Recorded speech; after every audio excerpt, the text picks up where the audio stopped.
So we have been to the moon and returned. How's the sound? Is it improved? Very good. Adeline, we appreciate your flexibility. And Linda, is there anything else? We're all set to carry forward, and without anything further, thank you again, and we look forward to hearing from you. Okay, thank you. Can you hear me well? Not really. A little soft. A little soft, huh? Okay, I'm going to try to speak. No, you're okay. No, There you go. No, we're good now. Yes. Okay, perfect. All right, don't scream too much then. Got it. Well, thank you very much for having me. Thank you, Senator Starr and Ben Smith, along with the task force for inviting me to speak today. I have prepared a little presentation after I have watched some of your live stream conversation. I thought, well, let's put together some slides to talk about Vermont Creamery and answer some of the questions that you sent ahead of time, which was very helpful. And personally, it's a pleasure to be talking with you. I have a little French accent, as you can hear, because I'm originally a cheesemaker from France. I went to the National Dairy School of France and grew up in a village with more cow than people, such as a lot of villages within Vermont. And both my grandparents were dairy farmers. So a topic very dear to my heart. Before I start with Vermont Creamery and some of the topics that you asked me to cover, I wanted to share with you some insights. We've been doing a lot of consumer research lately to really understand the impact of the pandemic, and I thought I would share with this committee to ground us into what the market is telling us right now from a consumer perspective. And I have some data on a question I think that Heather was asking. So what we've seen over the past 2 years is more than ever, sense of place and connection to food is meaningful for consumer. It's certainly the draw to buying directly from farms, understanding who makes the food and how the food is made has never been more important to consumer. Transparency and responsibility, social and environmental impact is also very key now to consumer choices. Are they willing to pay a premium? You know, there's a lot of debate for this, but it's almost becoming transparency and responsibility is becoming a staple, a must-have as a consumer brand, rather than nice to have. Sustainability is not clearly defined, and especially sustainability in dairy, but it matters to consumer. One numbers or one data point I could share with you is 63% of Americans agree with the statement, "I wish it was easier to understand the environmental impact of food and beverage I consume," and 71% among Gen Z. So we clearly have this new generation between Gen Z and millennials that do care about sustainability, but yet it has to be defined, understood, and explained to consumers. Food safety, trust in products is still remain very important, especially with the pandemic, where health and protecting ourselves and our loved one has been really central into how we behave and live our lives. You know, there is certainly a demand for food and dairy product that support wellness and health. And, you know, that's why we see a lot of trends towards plant-based.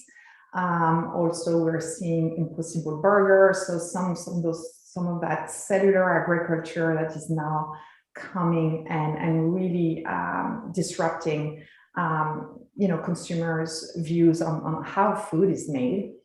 And then last but not least, I will say that consumers have rediscovered their kitchen.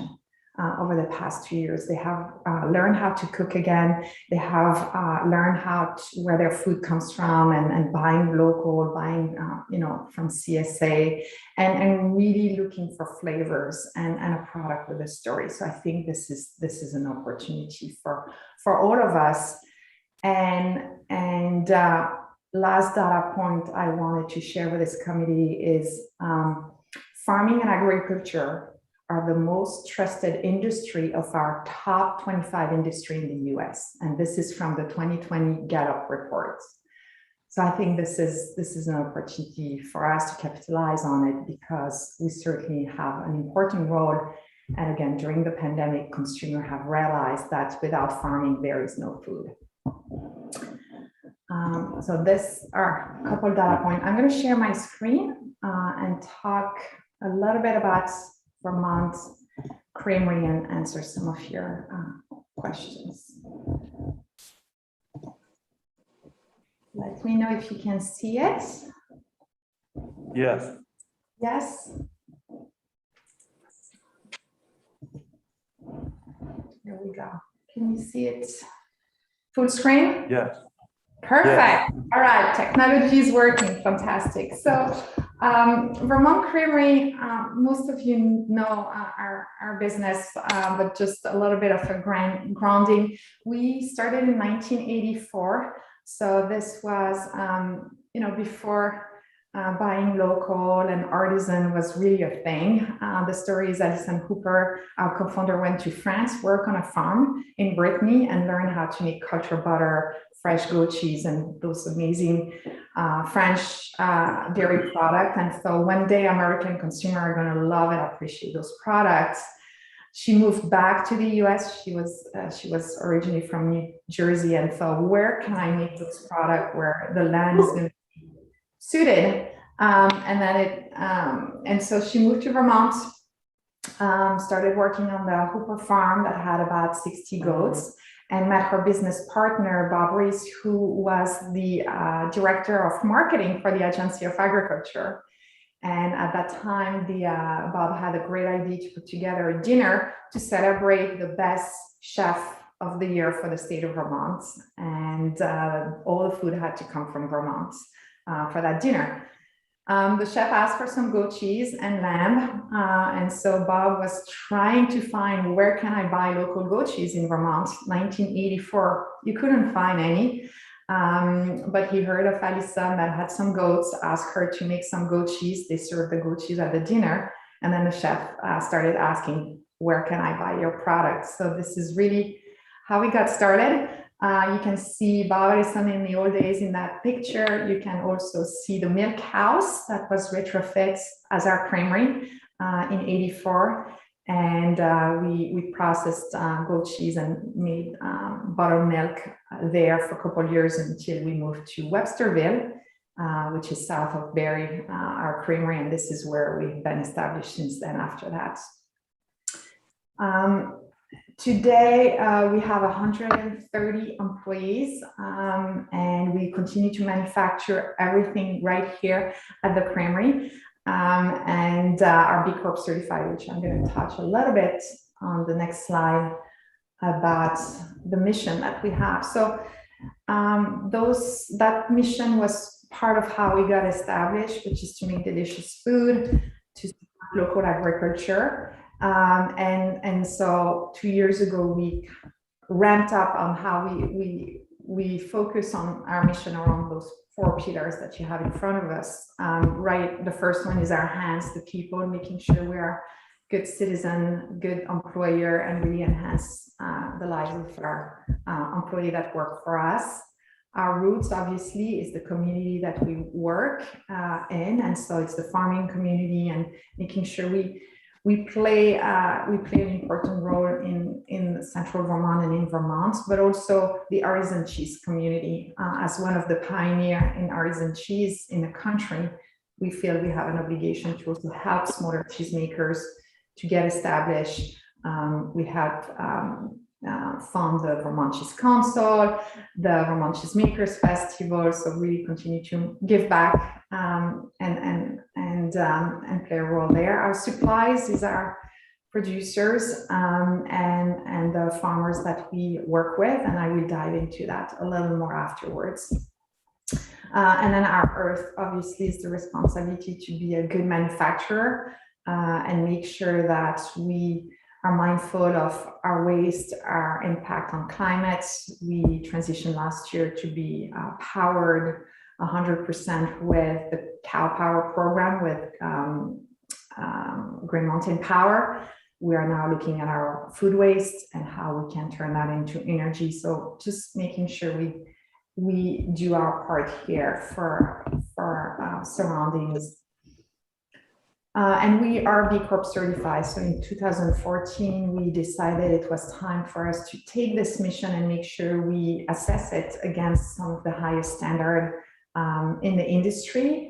Cabot Creamery, Ben & Jerry Alongs are also B Corp certified businesses, and it's a very rigorous assessment that businesses go through every 3 years that looks at your governance, how you treat your employees, your suppliers, and then the impact on your community and the environment. So B Corp since 2014, and it's been a very good, I would say, guardrail for us to continue to advance our mission and make sure we improve because every 3 years the assessment gets more rigorous, as it should be.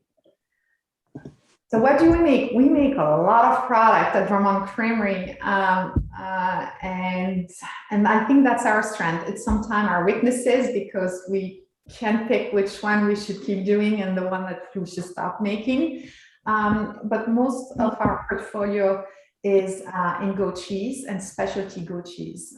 So sold where, not in the dairy case, but in the deli, where you can buy your chunks of cheddar, blue cheese, and obviously your Vermont Creamery goat cheese. So we make aged goat cheeses, we make fresh goat cheeses, all those slugs with all those little flavors, crumble, dips, everything that is goat related, we try to make it. And we also have a portfolio of cow's milk products, so culinary creams such as creme fraiche, mascarpone, fromage blanc, quark. So all of this is specialty sets sold in a deli.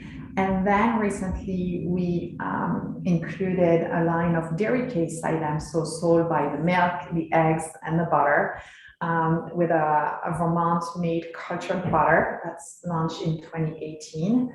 And as of a month ago, we just launched in the Northeast line of flavored sour cream, high fat, delicious flavored sour cream. So those are the two, I would say, category of product that we make that is sold in different places. So Vermont Creamery numbers, we this year are going to be reaching $15 million in revenue. That is about 49% growth since the acquisition with Land O'Lakes in 2017. So lots of growth. And it's something that is very exciting, but it's also something that is challenging, especially when you make a lot of those products by hand. We became the #1 brand of goat cheese. So 4 years ago, we were number 4, with the #1 brand being from Wisconsin. And over the past 4 years, really been focusing on retail, nationwide distribution, and as of last year, we became the #1 brand in retail of goat cheese, which is something exciting, especially after almost 40 years of building the demand with consumers, and showing that, yeah, little Vermont can do it. We also are working hard to gain distribution with Vermont Creamery cultured butter. We have nationwide distribution. It's a very tough market, but our category with some brand that has been established for decades, if not a century. But this is a very important focus of ours. From a distribution standpoint, 75% of the portfolio I mentioned and presented to you is sold in specialty, and then 25% in a dairy case. So specialty, think of it very premium curated portfolios, that is shopped by consumers that are looking to build a cheese board that we pay a premium based on the taste, but also the story, the connection to the brand. Dairy case, similar, but it's high velocity. It's where there is a lot of competition, and you basically have 6 months to a year to turn on shelf or get displaced. So it's different stake and strategy to be winning in those two places. And like I mentioned, we're nationwide distributed across the country in both specialty and dairy case. From a channel perspective, 80% of our portfolio is sold in retail, and I would say 90% is sold under Vermont Creamery brand. We do not do much private label. The main reason is we can't compete on private label, not with the price of milk that we pay, not with the high cost for labor and overhead. And we decided to focus on the brand, invest in the brand, and stay out of the private label market. And then 20% food service. This is how we got established, first starting with French chef in New York City that would buy our specialty product, and then little by little, consumer would try creme fraiche or goat cheese on the menu and looking for that to develop those recipe at home, and starting to go to Whole Foods and Wegmans and see where can I find creme fraiche. I tried at that restaurant, now I want to make that dish at home. And this is really how we got established into retail. So we first started with chef, and then I would say 15 years ago did a pretty big pivot to build our retail brand, which we know is very expensive. So it took some time. COVID impacted a lot of our food service volume. In March of 2020, food service was over 30% of our volume, and we lost that overnight to a point where within a week, we had trucks full of creme fraiche coming back from New York City because warehouses were closed, and we had those products are 60-day shelf life. So it was really putting the carpet under our feet, and had to figure out what we do with the milk that still comes, and then the employee that still comes. And we had a month and a half period of time where we were very slow, but then retail picked up. And once people were, done with buying pasta, toilet paper, and Clorox, they were starting to figure out, okay, now I need good cheese. I need some delicious food, and started to stockpile on product like ours. And from, people and farmers' perspective, we have 130 employees that are called batter makers. I'm going to talk about the labor situation because I think it's important for us to keep that in mind as we talk about our ability to process more milk and send more cheeses. Like I mentioned, we're a B Corp since 2014. From a milk pool perspective, where do we source our milk and cream? So we buy over 27 million pounds a year of fluid milk. 17 million is goats that we get from 3 different milk pools. Vermont, we buy directly from farmers in Vermont. We buy directly from farmers in Quebec. So we have 4 farms in Quebec. And then we buy from Ontario, Canada, from a co-op that have farm selected for us. So 3 different milk sheds to produce 17 million pounds. We want to buy more from Vermont. We would like to, over time, get 10 more million pounds of goat's milk in Vermont. That's an opportunity that I will talk later on about. And then we buy cream, about 10 million pounds of cream a year, high fat cream from DFA, from St. Albans Co-op. We have had a long-standing relationship with St. Albans and strong one since that carried on since the merger with DFA. And we buy also a little bit of skim from HP Hood and a little bit of whole milk from St. Albans Co-op.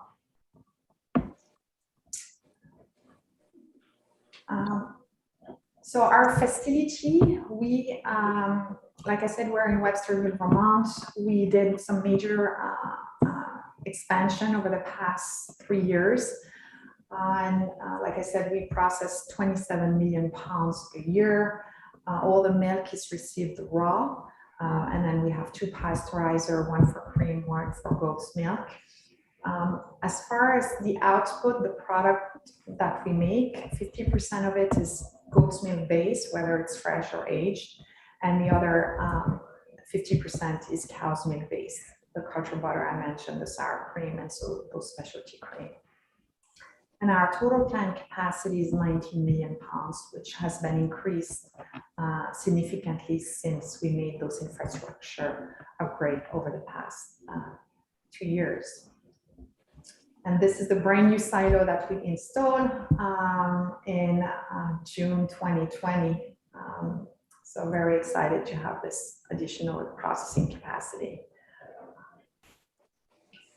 And then I think the last piece that I wanted to list is, you asked what are the opportunities that I see, and this is, perhaps talking point for conversation. I think it starts with, with a Vermont brand. You can see Vermont is part of our name, it's part of our logo. And then when we go talk to consumer, when we look at marketing campaign, we position Vermont Creamery with 3 pillars. The first one is the sense of place, the made in Vermont. It resonates with consumers. People, every time we say we make cheese in Vermont, they're like, oh my God, I love Vermont. It's beautiful there. And the product you make in Vermont is better. So that it's hard to quantify and explain how, but that's the image that we have. And so we need to continue to invest in the Vermont brand. We need actually to take the opportunity that consumer now wants to be connected where their food comes from, is to really put Vermont on the map, more broadly than we've done before. What is the Got Milk campaign for Vermont? How do we make sure that we talk to writers about what it takes to make food in Vermont and why Vermont is a great place to make premium food or specialty food, and what's in it in the state of Vermont that creates this halo effect that it's got to be better or it tastes better. Also, another opportunity is because our state is such a great place to come and visit and experience the dairy industry, experience the food scene. We need to bring people back to Vermont. We need to bring buyers to Vermont. And right now, businesses like ours are doing so, but in isolation. We would bring, Kroger's, we would bring all those decisions maker from the marketplace of chef. But we need to come together and create almost like a tour for the decision makers that are at some point going to be selling those products, and really give them an opportunity to have the Vermont experience. I know that Wisconsin Milk Marketing Board have such a strong branch that focus on that all day, every day. We are a destination as well. We can really create an amazing experience. And with the opening, after pandemic, I think this is an opportunity for us to really lean into that and connect closer with buyers. Another point is the Vermont dairy processing asset and network capacity. We are all investing heavily into our infrastructure. Matteo was mentioning the $4 million investment he made in his plant. We certainly have done a lot of investment, and yet there is still some major bottleneck for processor like ours, such as warehousing, freezing capacity. And so having an understanding of the overall capacity and the overall investment needed, I think will be very important for us as we look at the long term of the dairy industry. Like, what are we going to do with this milk? Where is the places to transform this milk in the most value-added product we can get? Because there is gap in our ability to process, and it's important whether this task force or somebody else has a broader view of where we are and where infrastructure investment needs to go over time. Consolidation of distribution. This is a big concern that I think has risen to the top since the pandemic started. I know that Agrimark mentioned the concern of picking up the milk and having the trucks and the drivers to go to the farm and pick up the milk. There's this that is this part that is very concerning. And then there is also, from a processor standpoint, there is a concern of how we're going to ship that cheese from Vermont to the marketplace. There is less and less truck drivers. There is less and less trucks available on the road. And the reality is we are a small state. We are far from the major metropole. And when trucks are full and our distributor have to pick what gets on the truck and what doesn't, we don't always get priorities. And so I think we have an opportunity, we owe to ourselves to come together and say, okay, where are we shipping product from Vermont to, and figure out how do we consolidate so we can continue to maintain our routes to markets over time as we have less and less, like I said, truck drivers, and then also trucks to be on the road. Another idea is also e-commerce. What we saw is really with COVID, people taking a jump 10 years ahead with e-commerce and omni-channel marketing, meaning that people used to go to a grocery store, shop, and then go home. Now there is multiple apps on the phone, and people have had to adapt to those new technology to shop for food, to connect with their producers.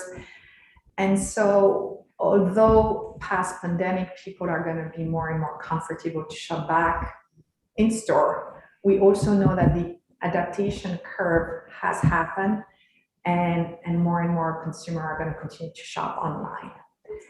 And so how do we take advantage of this, whether it's to consolidate all the shopping experience of Vermont dairy products that is happening online and consolidate that so we can be very efficient, or also connect consumer to dairy farmers through that shopping experience.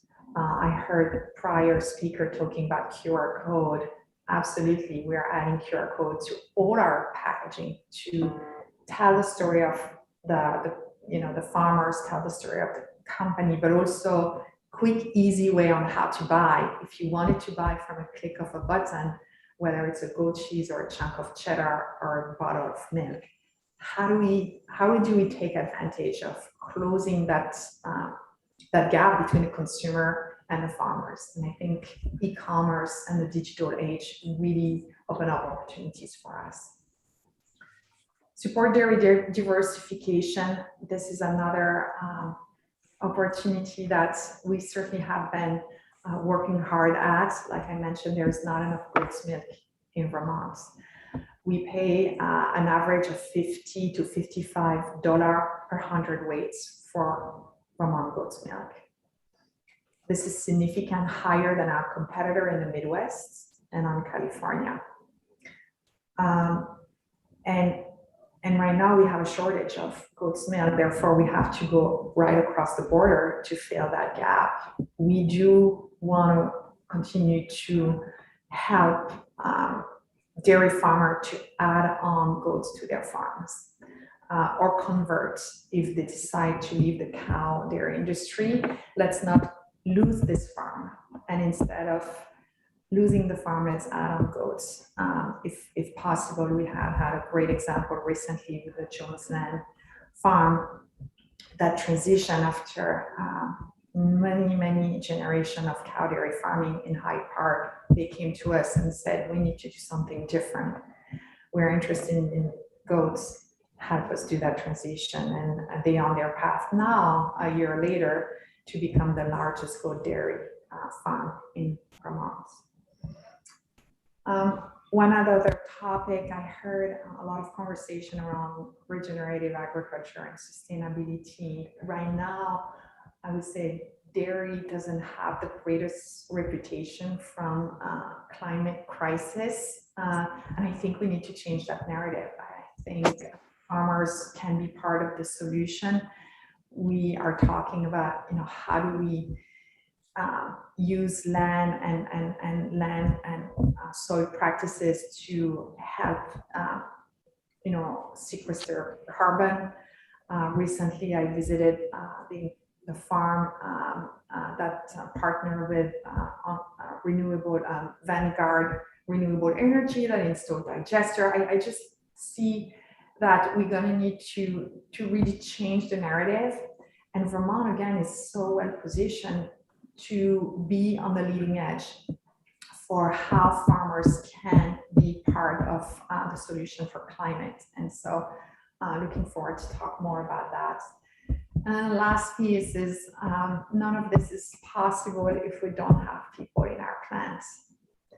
And I'm sure you heard the challenges that we have had with labor, and it's across manufacturing. Right now we are in the busiest season of the year, where the demand for our product has been all-time high of the past 5 years. Consumers are going to be entertaining. They are looking to treat themselves with beautiful, delicious Vermont dairy products. And we don't have enough people to meet that demand.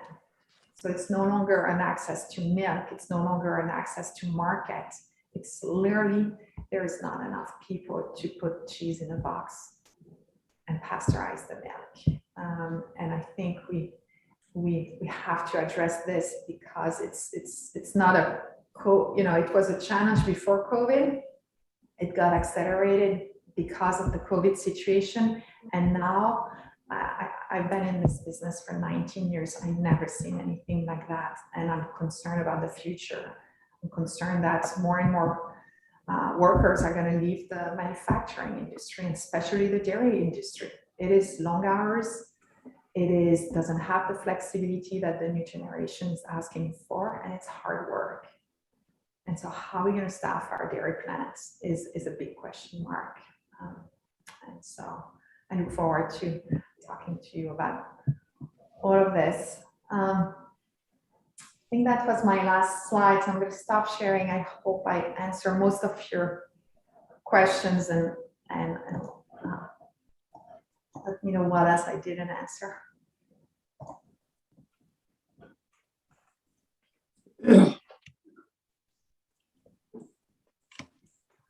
So Bobby, even though we fixed the audio, I still can't see the questions. So if you can man the screen, that would be great for questions.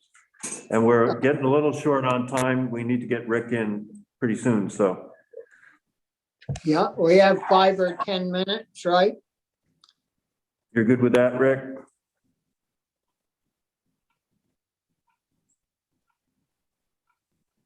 Thank you. Thank you, Rick. So a question that I noticed that on all your cheese products that you package to sell, Vermont is in capital letters all the way across the top of the packaging. Is that must be because it helps you sell that product? Is that a question? Well, I don't know. We have another cheese manufacturer in Vermont that took Vermont off their packaging. And then we have you that kind of uses it as an eye catcher, I would presume. Canadian milk in it. Yes, we decided to tell the story of where we make our products and why Vermont stands for quality, and yes, we decided to lean into Vermont in our branding. Yeah, and could you sell more product do you sell all the product that you manufacture? Yes, and we're short. We short customer right now because we don't have enough labor. Yeah. Thank you. I know John O'Brien, and then we'll go to Mike and John Roberts. Thanks, Bobby. I think it would Mike and John, and then I'll be last. Was the order the Okay, hands came up. yeah, so I'll go to Mike. Okay, thank you. When you were describing the issues that you had beginning with the pandemic in March, you lost your wholesale distributing, kind of went, the bottom fell out of that. Then retail picked up.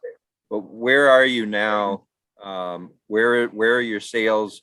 Have your sales rebounded on the wholesale distribution for the restaurants and other places? And have you seen your retail numbers stay up, or have they dropped off?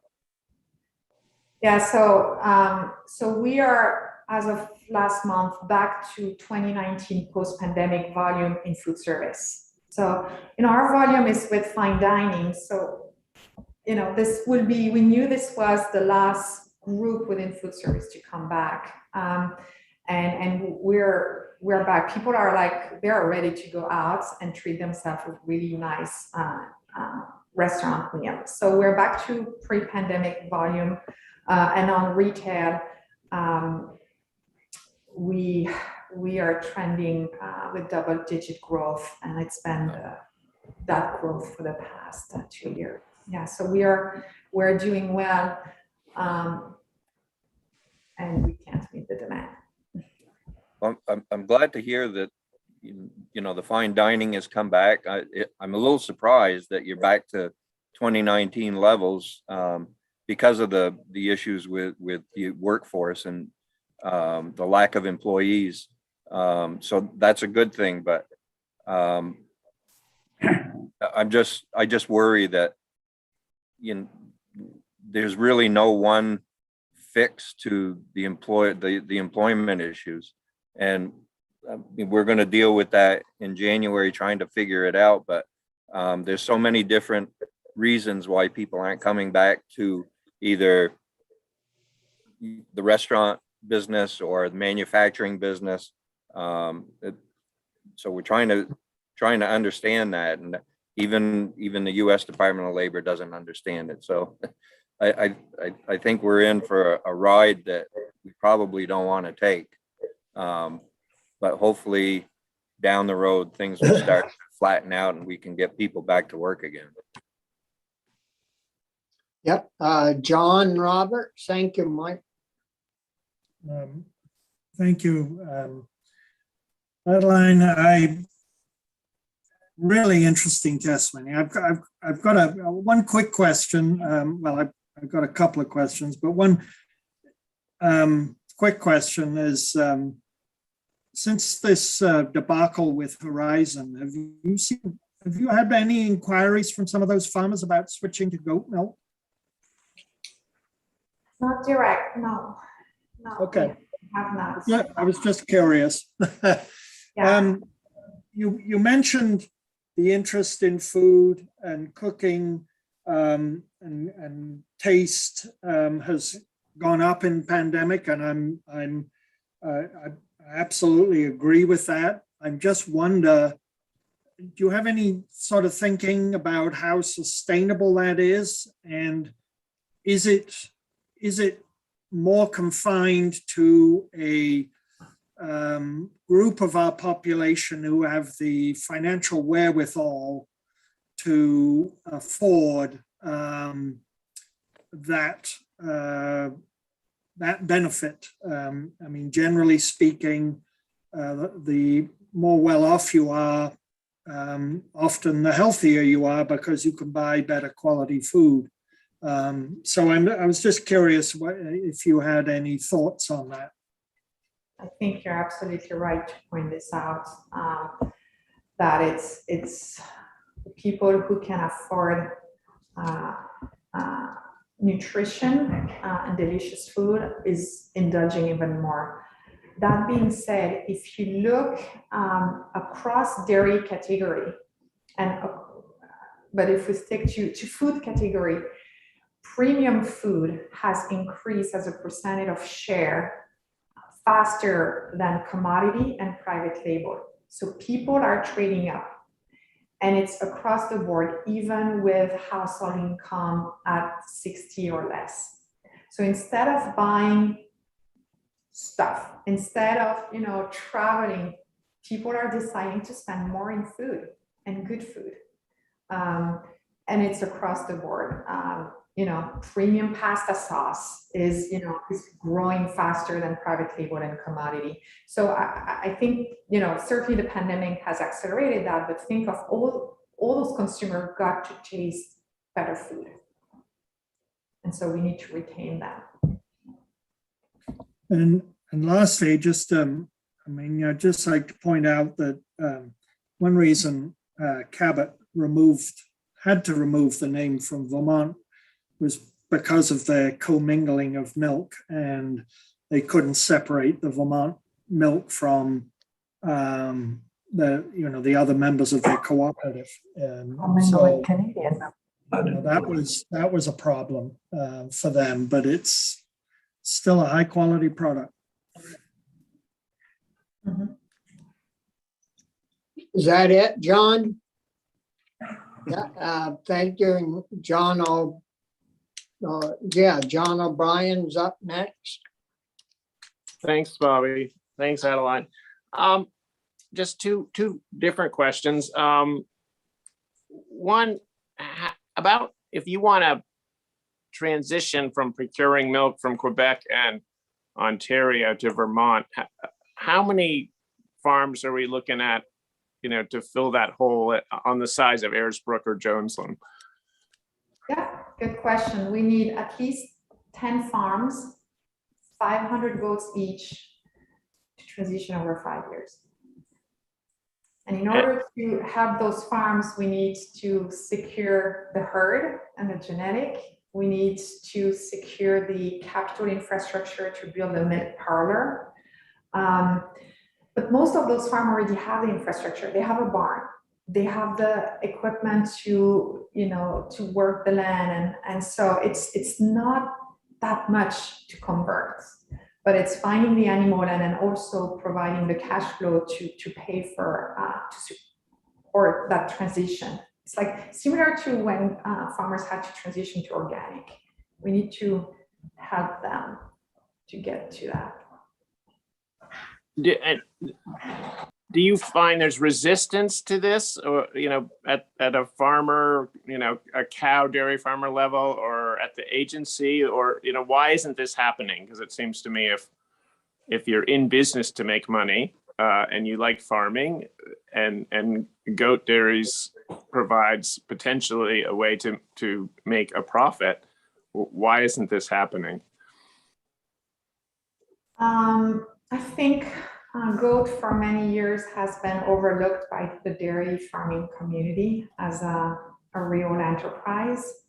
I think for us, becoming the number 1 brand, being acquired by the 2nd largest dairy co-op in the country, investing in infrastructure, finally put Vermont Creamery on the map to be looked at seriously. I mean, for lack of sugarcoating it. And so now dairy farmers like, okay, I see $50 100 weights. I see less land that I'm going to need to crop. I see faster cash flow in return.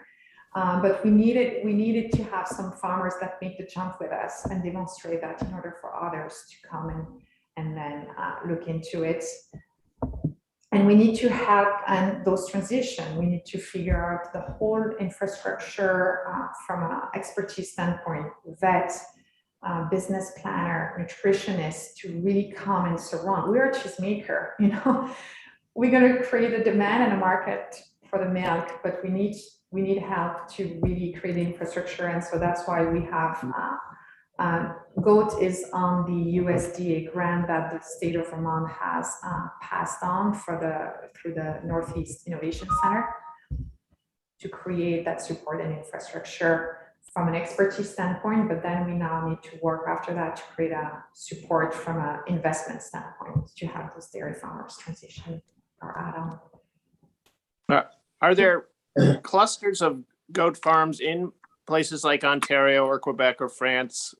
And I'm thinking, can we transition Vermont to the state that's synonymous with goat dairy? Absolutely. You have the #1 brand maker in the Northeast and in Vermont. So let's get the supply chain to catch up. Great. My other question was, who is Land O'Lakes owned by now? The co-op. It's a co-op. Land O'Lakes is a co-op. Okay. Yeah. I just wanted you to speak to, I mean, what's interesting to me, sort of mind blowing in this task force is that, you know, my neighbors, small dairy farms, 50 to 100 cows, you know, one is shipping to Horizon and one is shipping to Stony Fields, and then someone like Miles Hooper I've known forever. You think these small farms, part of their livelihood is being decided in boardrooms at like Talus or Danone or Land O'Lakes, and even your company, right, is a jewel in portfolios. And just so how the whole, you know, the dairy farm down the road is part now of you know, truly a global economy. And that really scares me. So if you could speak to that. Land O'Lakes is a over 100-year-old co-op. Like I mentioned, the second largest dairy co-op in the country. And we're owned by farmers, which is different. I would say that, you know, a different model, like a Lactalis.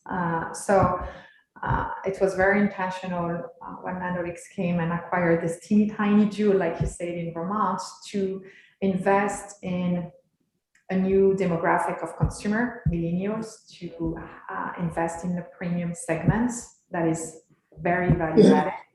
So we've been able to work really well together to continue to fuel the growth of Vermont Creamery.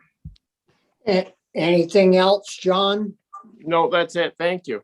Yeah, thank you. And I think that covers everyone. And Adeline, I would just say in closing, thanks a lot for the great information. And yeah, we could make a little more bovine butter.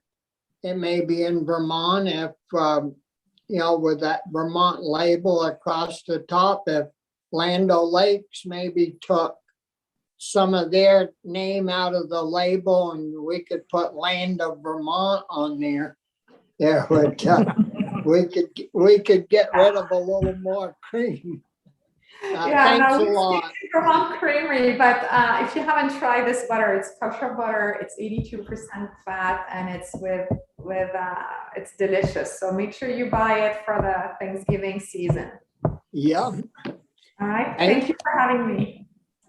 Adeline, one last word from the desk here. I understand from Linda, we don't have your presentation, a copy of your presentation. So if you could send that along, that'd be very helpful.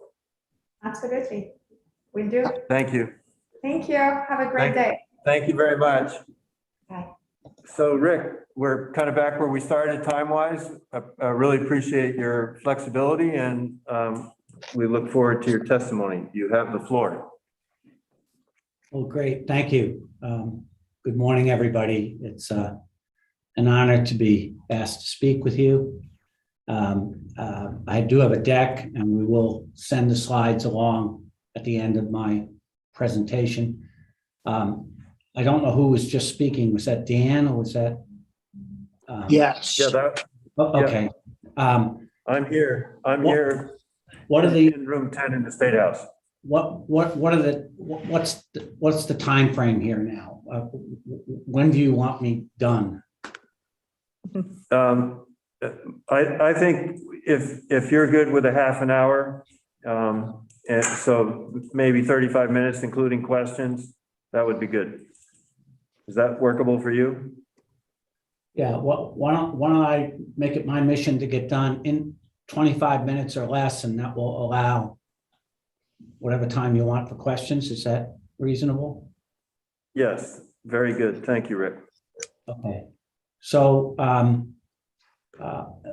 let me, at the beginning, let me just give you my background. I grew up on Long Island. I went to the University of Massachusetts to play baseball. That didn't work out perfectly. I became a teacher, taught at Amherst Regional High School, Amherst, Massachusetts. And then on Long Island, there were too many teachers, kept losing my job because of too many teachers. Someone said, go to law school. So I went to law school, did well. I want to go outside. Went to law school, did well, joined a firm in Syracuse, New York. We had a dairy cooperative client that had all kinds of problems. I was doing legal work for them. And I decided that I like being around the farmers more than I like being around the lawyers. And went inside the co-op. For 40 years, I've been working maybe indirectly or directly for dairy farmers in Vermont. I was with Dairy Lee for a long time. And quite frankly, the leaders of Dairy Lee encouraged me to move from Dairy Lee to Dairy Farmers of America, because Dairy Farmers of America was having its own problems. And the thought was that we needed, whether you're a Dairy Farmer of America member or not, the whole industry needs more success, and maybe I could help there. And I think that's actually how it worked out. I'm not an expert in anything. I'm a relationship person. If I spend most of my time in anything, it's probably talking and interacting with farmers, with members. I'm not but I know nothing about running a dairy farm.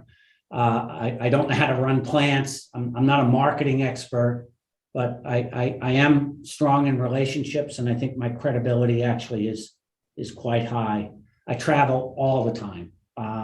So let me get going. A lot of information here. I'm not going fast to trick you. We're not going to hide from something. I'm trying to stay within the time limits we got. Dan came up with this title. I'm a little apprehensive, but I'll certainly deal with the questions when I get done. DFA was formed over 20 years ago when 4 regional cooperatives merged. We are large, but we're large because we got thousands and thousands of small farms. And when you add up thousands and thousands of small farms, you end up with a number of zeros. But we're mostly a small farmer cooperative. We are now global. I got some information on that. And we are the largest supplier of raw milk in the world by quite a bit, actually. Here's where we stand in terms of the US dairy cooperatives. And you can see we're quite a bit larger than the others. And again, it's because of our national footprint and because just how many smaller and large farms we have. On the global stage, we're number 3 now. This blows my mind. This has kind of just happened in the last number of years. We're the only US-based dairy. This is to be dairy companies too. This isn't just cooperatives. This is dairy companies. And we're number 3. And on that, I'd say, who cares? We don't want to be the biggest. We want to be the best. And we don't aspire to be number 1 or number 2. And it won't bother me at all if we end up 5 or 7 or whatever. The question is, how good of a job are we doing for our farmer members? The mission is to deliver value to the farmers. We can do that in lots of different ways. Our vision is to enrich communities. This is new. It's almost like it was a revelation to us, understanding how many communities we impact with more than 10,000 dairy farmer members in I don't know how many thousands of communities, and then almost 20,000 now employees following our acquisition of the bankrupt Dean Foods. We're in thousands of communities around the United States and touching communities around the world. Our key values are integrity, passion, and quality. And again, now we're linking that with what we contribute and the importance of communities. Okay, so a lot of data here. Almost 90% of our membership produces 25% of our milk. So these, I don't know what I did here. Okay, 89%, 90% of our members produce 25% of our milk. The average farm is 98 cows. The other end of the spectrum, 1% of our members produces the same 25%, milking on average 5,500 cows. So quite a disparity in terms of size, structure, and in some cases, the value proposition. This is where our farms are across the United States. Light blue are the smaller farms. The other colors are larger farms, more farms and smaller farms in the east, fewer farms, but larger farms in the west. Larger farms tend to do better where there aren't lots of people around.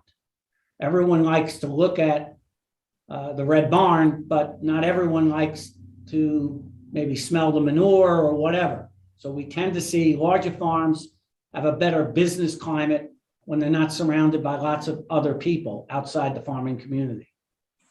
And again, we have no corporate farms. All we have are family farms, although some of the family farms are indeed quite large.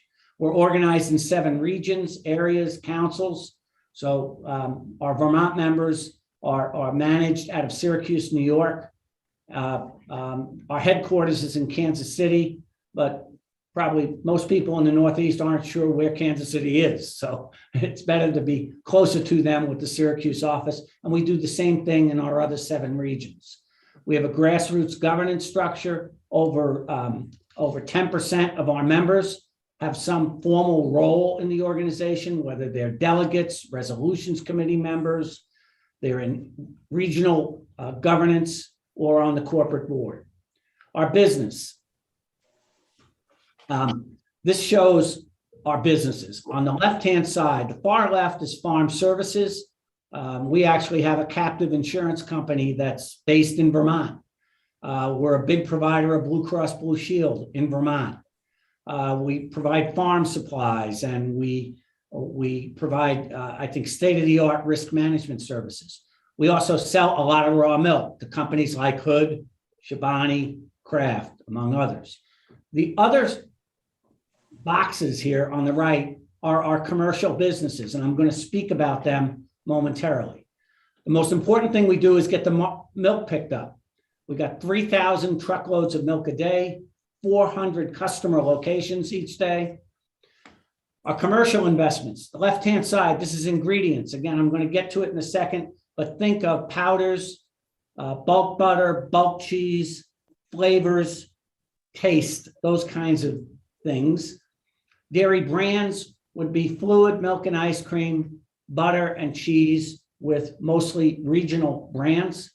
Then moving to the further to the right, 2/3 along beverage and dairy foods. That would be where we make a Frappuccino, Monster Energy drinks. We do cheese, salsa, spinach and cream dips for Frito-Lay. Moving further along, we have a large footprint in aseptic ESL technology. That would be milk and beverages that can have a shelf life anywhere from 60 days to a year. And then we have partners with some of the leading dairy companies in the world. Our locations, we got hundreds of locations around the United States. Imagine that over the last 18 months. We've had to deal with COVID rules in hundreds of locations. So without the federal government really making a firm stand, generally speaking, along the way, we've had to deal with states, counties, cities, and everything that came with that in a very polarized country. So we've got every situation under the sun. These are our wholly owned plants, 87 of them across the United States. We doubled our size 18 months ago when we acquired most of the Bean Foods assets out of bankruptcy because we wanted to preserve markets for farmers. You would know Dean by, in the Northeast, the Gorelick brand, although we also own Oakhurst, Gaida, Friendly's, and some other things. These are, again, the brands: fluid milk, ice cream, cheese, butter. I seem to be jammed. Okay, so here's some of the wholly owned. These are the brands 100% owned by DFA. Cottage cheese, again, we make cottage cheese, we make yogurts, we make most everything. These are what we call our indirect business. This is where we make products in our plants with our milk or other ingredients for others. So probably you probably have seen Premier Protein in supermarkets and in pharma drugstores. If you went to a fitness center or something, you might see Bang, those products. The bottom left, everyone is familiar with Frappuccino and Double Shot. We are the leading maker of that, probably worldwide. Top right, Frito-Lay dips, cultured products we make, and we are into alternatives, which can frustrate the members, but the same equipment, the same containers, and the same customers that want our milk also want the alternatives. And the logic is, if you're not going to give the customer what they want, they're going to go to somebody else to get it. And they might not just go to them for the alternatives, they might go for the real stuff. Our indirect business, this is where our ingredients and raw milk. So if you go into a supermarket, our milk and ingredients are all over the place. We are the major supplier of ingredients and milk to most of these companies that are here. We've been investing all along the way. We sell in about 50 countries around the world. In the last 10 years, we've made great strides, which is great for not just our members, but US dairy farmers. We used to go to market globally by going through brokers and traders, traders, traders. Now almost everything is going direct to customers. So we're building relationships. And as the global market becomes more important to our members and all US dairy farmers, we'll have direct relationships, which should serve them well as the population keeps growing around the world and they want more dairy and foods with dairy ingredients. Again, here's our values, and we are focusing more and more on communities. I heard the last bit of the prior presentation, and dairy sometimes does take shots, whether it's environment or whatever, and we're trying to highlight what we give to communities and how important we are to communities in terms of jobs, in terms of tax base, and then of course, we're feeding the world. Northeast, let me bring it a little bit more closer for you guys. These are members in what we consider the Northeast. So we'll get down to about the Mason-Dixon line and out to Western Pennsylvania. And you can see, and this really reflects also the industry itself. There's more farms and milk in New York and Pennsylvania than Vermont, but obviously we have a not insignificant footprint in Vermont. Northeast, before I showed you our national summary, this is just for the Northeast. So 25% of the milk comes from over 2,200 farms that milk on average 44 cows. The same amount of milk comes from 39 farms milking on average 2,500 cows, and we've got everything in between. But again, even the larger farms, they're family farms.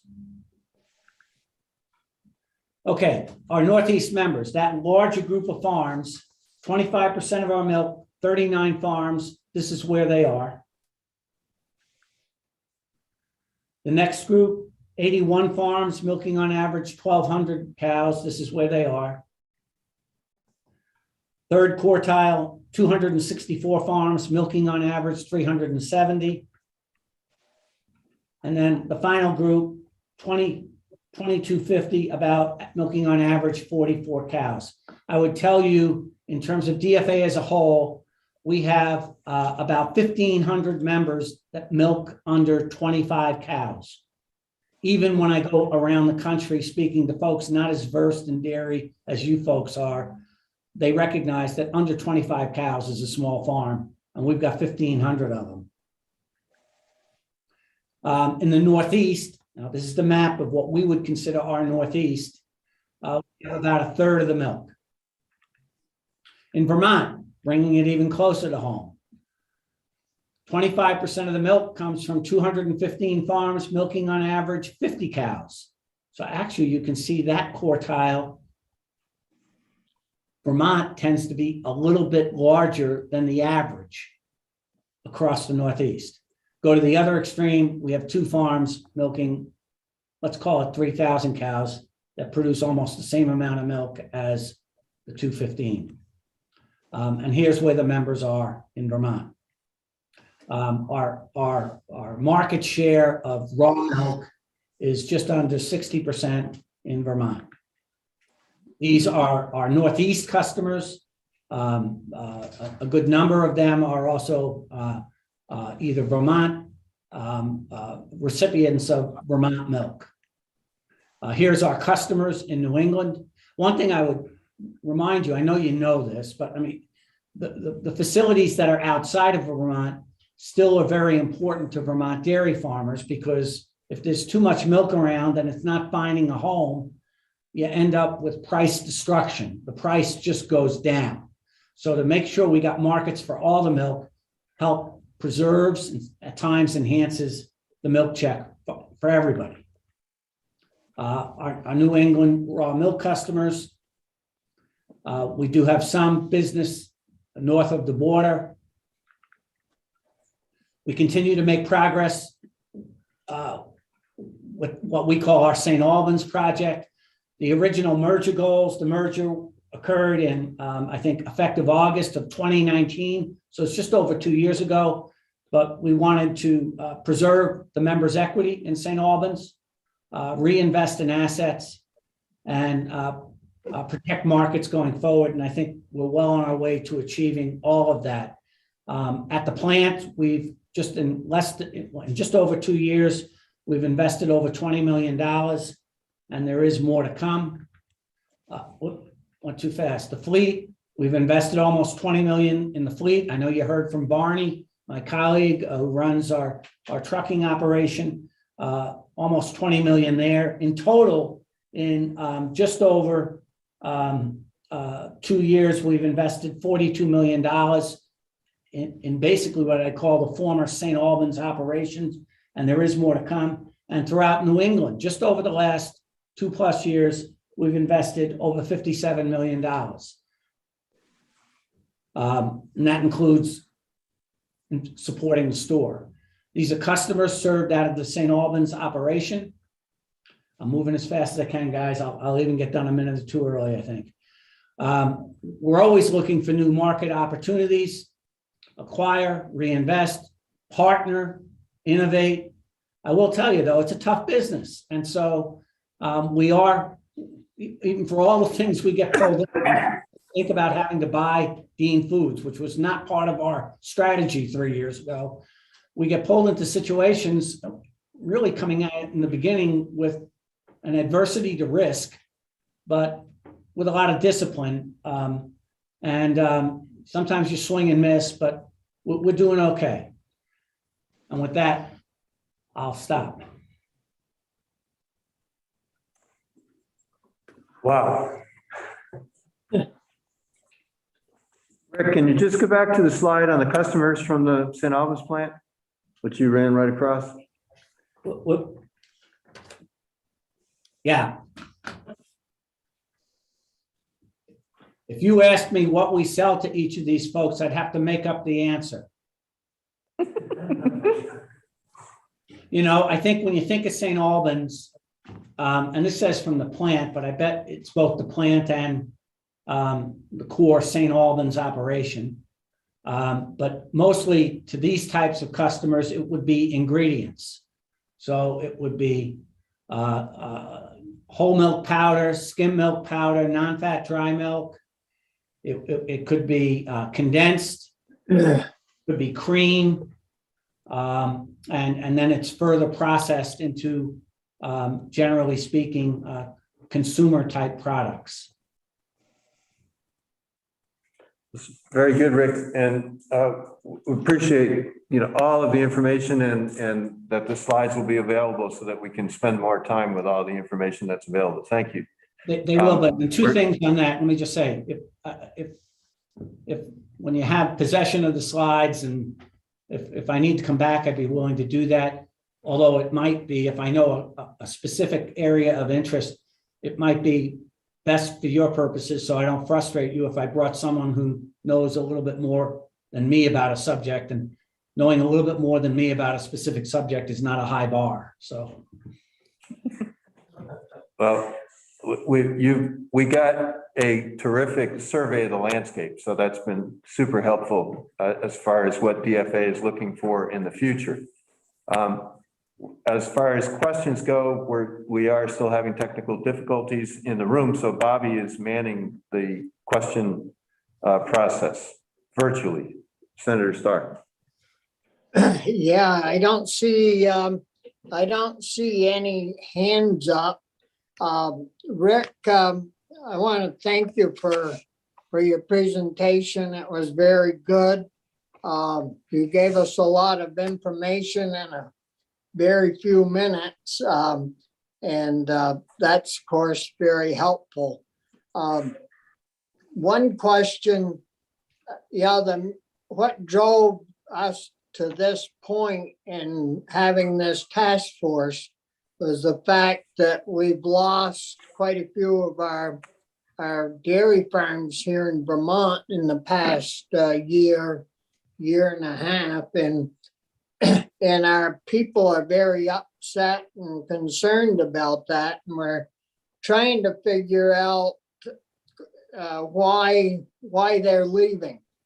Well, we know that Vermont land is selling very good, very high, and they can get out of the business. But there's, I think some of the reasoning they're getting out is because they aren't making money enough to keep the young people excited and moving into the farming area. And I'm wondering, do you see that in other areas of the country? Absolutely. We're losing farms. There's fewer but larger farms everywhere. Yeah. And the gross number, the actual number of farms tends to go down everywhere. And we end up with fewer but larger farms. And I think and this isn't brand new, for the last 20 years, certainly, I think the newer generation, I think maybe is a little bit more focused on what I'll call work-life balance. And it's not even just that they can't make money, but if it's too hard, and I don't mean this in a disparaging way, if you've got to work yourself to the bone to make money, maybe they ought to do something else. And who can argue with that? One thing, I'm going to twist this a second, and it's maybe the most important point I feel like I'm making, and it's not where you guys are focused today. The most valuable thing for the smaller average dairy farm that's happened in the last 5 years is what Senator Leahy was able to basically drive through, this dairy margin protection program. And if you're 250 cows or less, it basically enables you to cash flow. Now, cash flow isn't maybe pure profit, but if you can pay the bills even in down times, that's historic. And we still don't have all the farmers signed up for it. And one of the things that has happened in a few other states, and I'm trying to plant a seed here, is the states trying to figure out how to support their smaller farms have come up with a way to help defray the cost of that insurance program, where the smaller farms get, I don't know what you call it, a payment or get an offset or get help paying for the insurance that helps them cash flow. And so I go around the country, it could be the Southeast, it could be the Midwest, central part of the country, where the farm makeup isn't a lot different than Vermont. And that's something more within their control. It's very hard. I listened to the prior speaker. You can't control companies that are based in Europe or in New Zealand but anyway, I'm sorry I'm going on. Yes, you're right. This trend of fewer farms and some of that is just the dynamics of families. 20, 30, 40 years ago, maybe someone got married, the son of a farmer, I'm being sexist, son of a farmer would marry a girl who grew up in the community and understood farming and dairying and all that. It's not unusual now. And it's nothing against this. It's a different dynamic. And their desires and their needs and their aspirations are different. I used to speak to, at Dairy, I'd go to small farms in central New York, and I got in trouble because I told them they needed to be able to go to a Yankee game. And they didn't know what I was talking about. And what I meant was, you need to be able to lead the cows, drive the 5 hours to the Bronx to go to a baseball game, and maybe not get home until late morning the next day. But if you got to be there for every milking, it doesn't work. And of course, the farmer I said that to wanted to kill me. So I came up with other narratives, but yes. And again, the prior speaker, the labor situation now is beyond the farms. What I try to explain to our workers, the cows didn't get the email on the pandemic. They kept going. So they were 24/7. We still needed to pick up the milk. So no, we can't give everybody every weekend off. You're a driver and you want weekends off? We can't offer you that. We got to run the plants on weekends because we get the milk coming into the plants. I don't know where this is going, but it's scary right now. Now. Sorry, I'm talking too much. Well, thank you, Rick. John Roberts. Thank you. Rick, this is fascinating. I'm a former dairy farmer, and my kids did not wish to be dairy farmers, which is why I sold my dairy farm. And I was lucky in that I did not come from a farming family. So I've lived my dream and continue to live it. You may have actually answered all this in your discussion, but I'm sort of thinking, where do you think this is all going down the road? I mean, are we going to end up, you've got 2 farms, 3,000 cows apiece. I have a pretty good idea who they are. Do you think, and across the country, is DFA sort of thinking about the environmental situation? I mean, I'm sure you are. Oh, yeah. Environmental situation, climate. A lot of these big farms, you say, and I know are out in parts of the country that don't have a lot of population, but they also don't have a lot of water, and they don't have a lot of, they have high transportation costs, so they will be getting higher steadily. I mean, can you sort of talk a little bit about what DFA is thinking about supporting climate change, supporting, I'm worried that we're going to get to a point when we suddenly realize when we've lost all the little farms, we're going to say, oh my God, what have we done wrong? And elaborate a little bit on what you think, please. Well, John, your question embodied a lot of different things. Let me maybe underline it all. I think there'll always be a place for smaller farms. I think what people need to focus on, though, a little bit more is what are their aspirations? What is their goal? I just mentioned this dairy margin program. It can basically guarantee cash flow for the small farm. So that's a good start. Can you make enough money milking 25 or 30 cows? I don't know. I don't come from, I'd question that. But there's other things than just money. But can you make a go of it? Does the spouse have off-farm income? Can you make it work so that the lifestyle and the quality of life you want can also reflect the fact that you're in a business? It's a global dairy industry.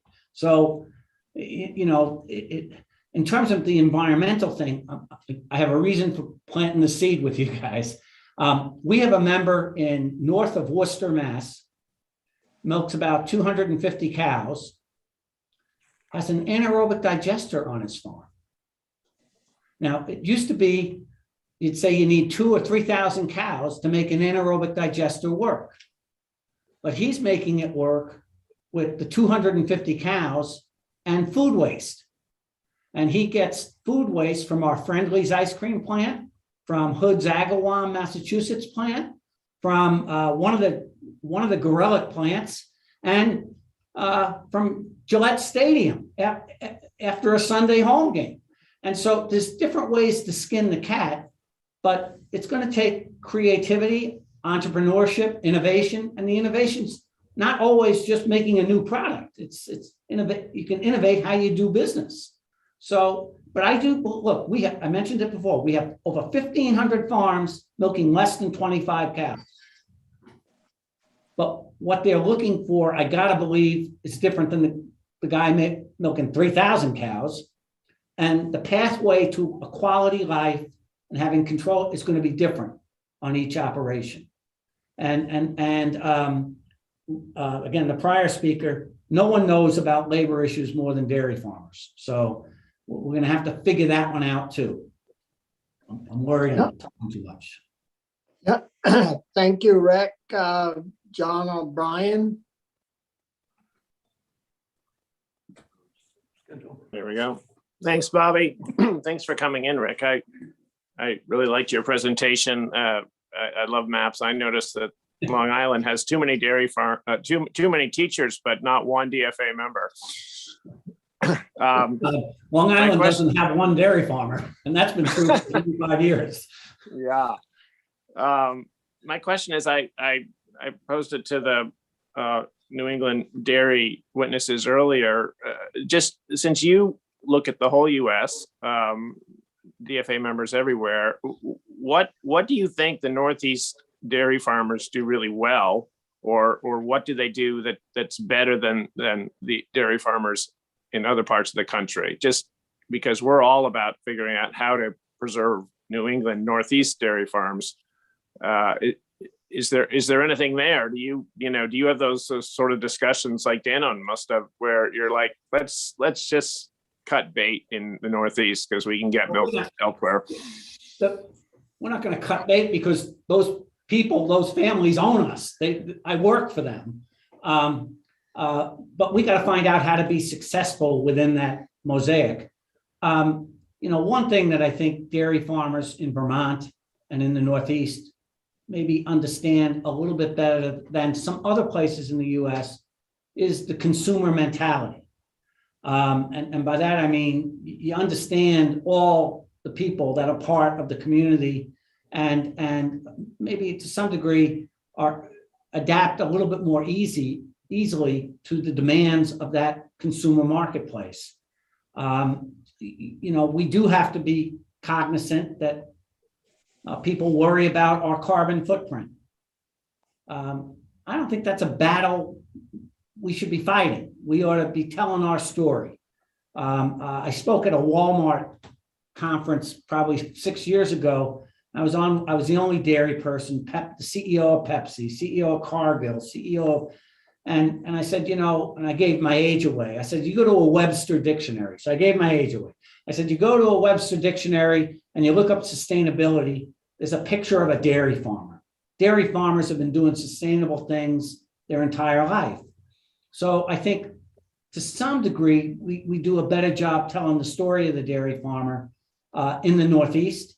And we've been prodded along, annoying as it may be, once upon a time. Ben & Jerry's and others push us. In New York, we've got a major relationship with Chobani. They push us and sometimes take us out of our comfort zone.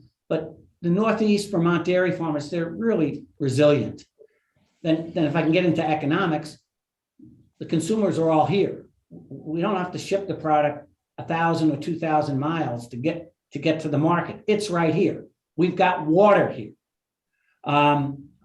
We've got infrastructure here. Most of our farmers can grow their own feed. We don't have to truck it in from hundreds, thousands of miles away. So Northeast has got a lot going to it. It's also got its challenges. Some of those same things also can create more demanding things that take time and money.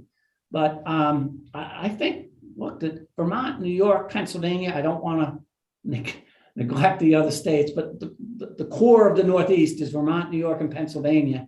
I think they're going to be key to the dairy industry forever, but we got to change. And sometimes change is hard.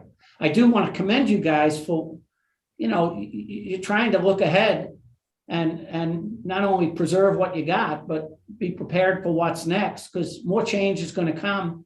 And one thing I wanted to make this little speech here with you. I don't see us coming in and building a greenfield plant on our own, but we are great partners. And you saw the logo, you'll get the deck, you'll see everybody we do business with, who we make products for. We can do almost anything, but we can't do everything, and we're not the best at everything. I want to defend my frenemy or whatever. I forget. I was at John Caneb's memorial service in Boston a few weeks ago, and one of the Cabot does a great job, and it's a tremendous asset to Vermont. And maybe because they are who they are, more is expected of them at times, but you don't have to worry about Cabot exiting the region, right? They're all in. It's part of their DNA.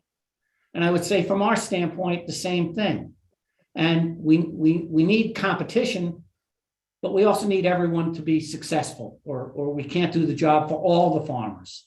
And farmers do better when they can figure out how to work together, because when they compete against each other, generally it results in hurting the milk check.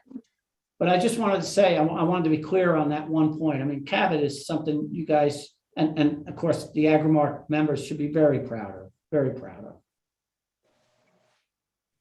Yep. Any other questions from the audience that's on Zoom? I guess it's back to you, Dan. Thank you, Rick. Thanks, Bobby. Thank you. I've consulted with my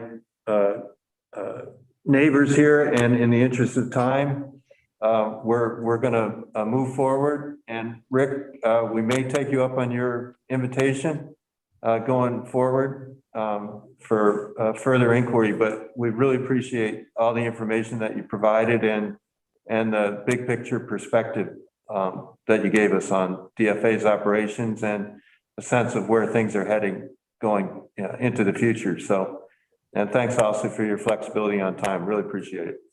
Well, thank you guys. Thanks for the good work you're doing, and maybe we get to interact again. If I can figure out how to sign off, I'm going to sign off. Okay, and don't forget to send the slide deck. It's terrific. We will. Very good.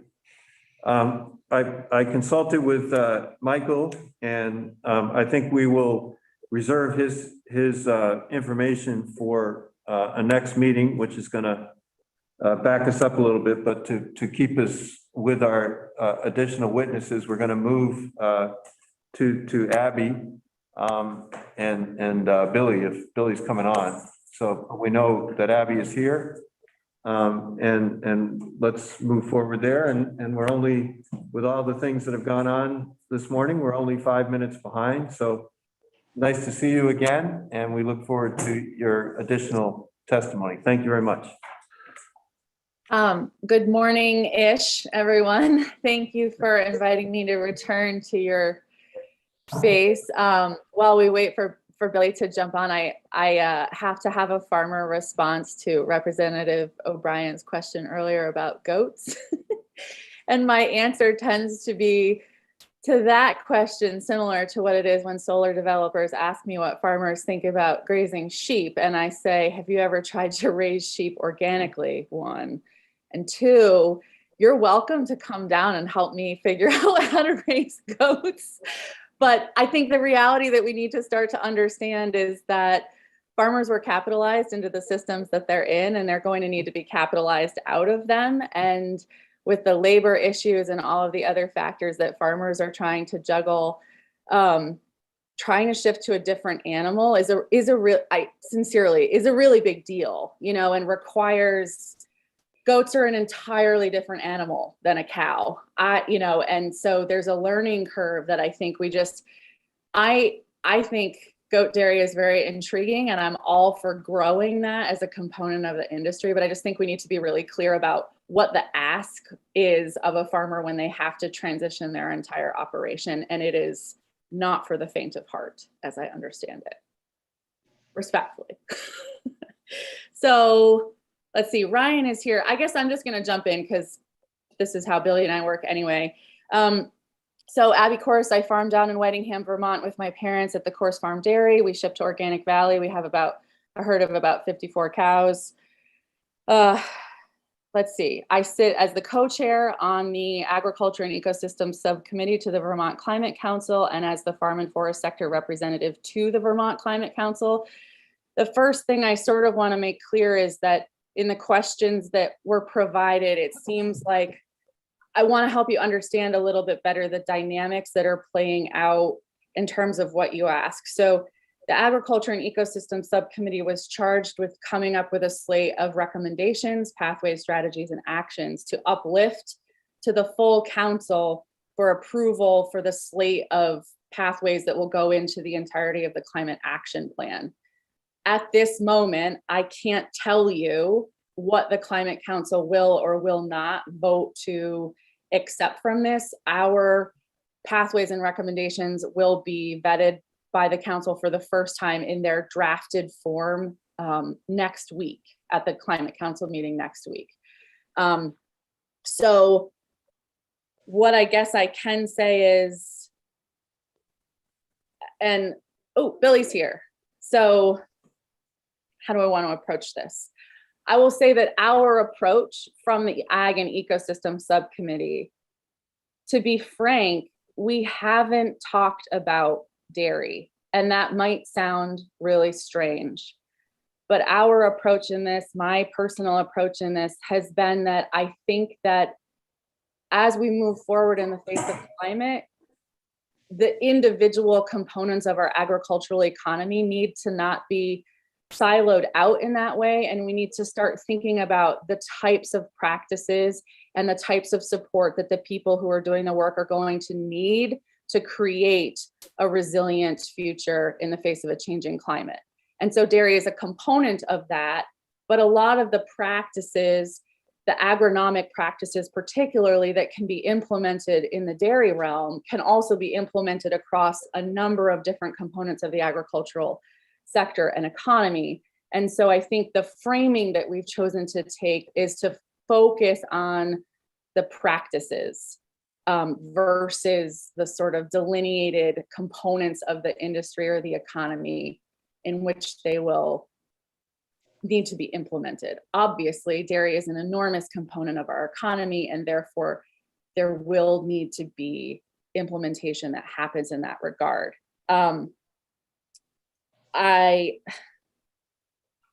So we haven't come up with at this point any new mandatory regulatory practices. The approach that we've really taken is, what do we have on the books right now, particularly within like required agricultural practices and water quality practices? And we feel that it's imperative right now that we really take a minute to understand where we sit now, because water quality regulations and our other environmental regulations haven't been framed in a climate context. And we need to take a minute to understand where the co-benefits and coefficients already exist, because it may just be that the required agricultural practices simply need to be adjusted here and there for climate mitigation tactics.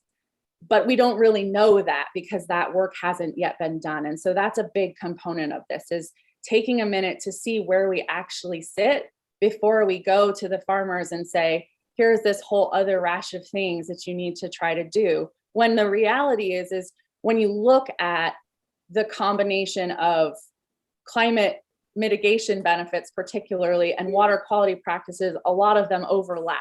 And so if we're already on a good pathway, we already have the farmers invested in that work, they're already implementing those on the ground. If we can simply increase that or help more or build out the capacity in that regard, then that's where, why would we reinvent the wheel? So I guess from a practical standpoint, that's a bit of where the subcommittee is. I think I'm going to let Billy and Ryan talk for a second so that I can realize all the questions I didn't answer, and then you can come back to me. We're going to work as a team because this is just how we handle it in the subcommittee. Also, we handle things kind of loosely. So here you go. Welcome to the Ag and Eco subcommittee. Billy or Ryan? Sure, let me jump in just briefly here.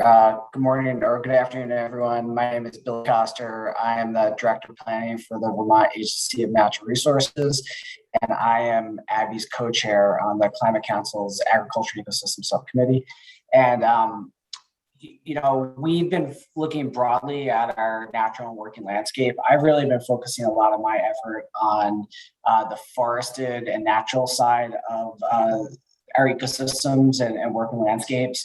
And Abby and Ryan have really been doing significant work focusing on the ag side of the equation, along with John and others on our subcommittee. So I'll really kind of defer to them on the specifics, but I just concur with Abby that I think the direction the subcommittee has gone is to try to look holistically at our working lands, economies, and environments, and look at strategies from a land use and economic perspective that support the continuance of the farm and forestry sectors in Vermont. So I think that's where we've been focusing our efforts. And I think Ryan has done some really good work around how to adequately and appropriately track emissions coming from agriculture so that all the good work that farmers are already doing to reduce emissions, sequester, and store carbon are being credited towards these eventual reductions targets. So I'm happy to hand it over to him and speak to anything else that's kind of fallen within my purview as questions come up later. So take it away, Ryan. Sure. Thanks, Billy. For the record, Ryan Patch with the Vermont Agency of Agriculture, Food and Markets. I'm the designee for Secretary Tebbets to the Agriculture and Ecosystem Subcommittee. Very much just agree and concur with what the co-chairs have shared and represented. The approach that the Ag and Ecosystem Subcommittee and the subtask group have taken hasn't really been sector-specific analysis outside of the buckets of agriculture, natural resources, forestry, et cetera, but also trying to recognize the nexus between them. A lot of the focus has been on trying to quantify the current extent of adoption of practices that have a mitigation benefit for agricultural emissions. And so breaking it down by practices, understanding the co-benefits of practices, the potential emission reduction coefficients that could be applied, where and how are they currently tracked, and how to best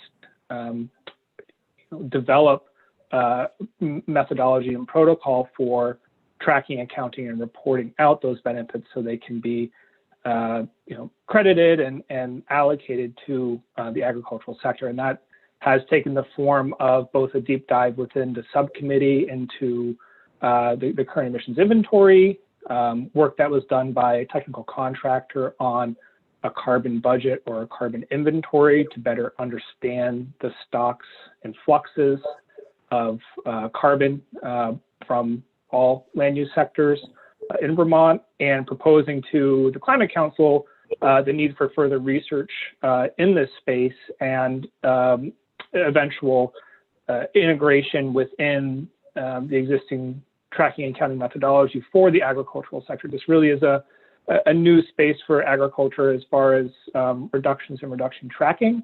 But to be, speak broadly, we have really good directionality in current state policy for agricultural land use, as Abby spoke to with regards to water quality implementation.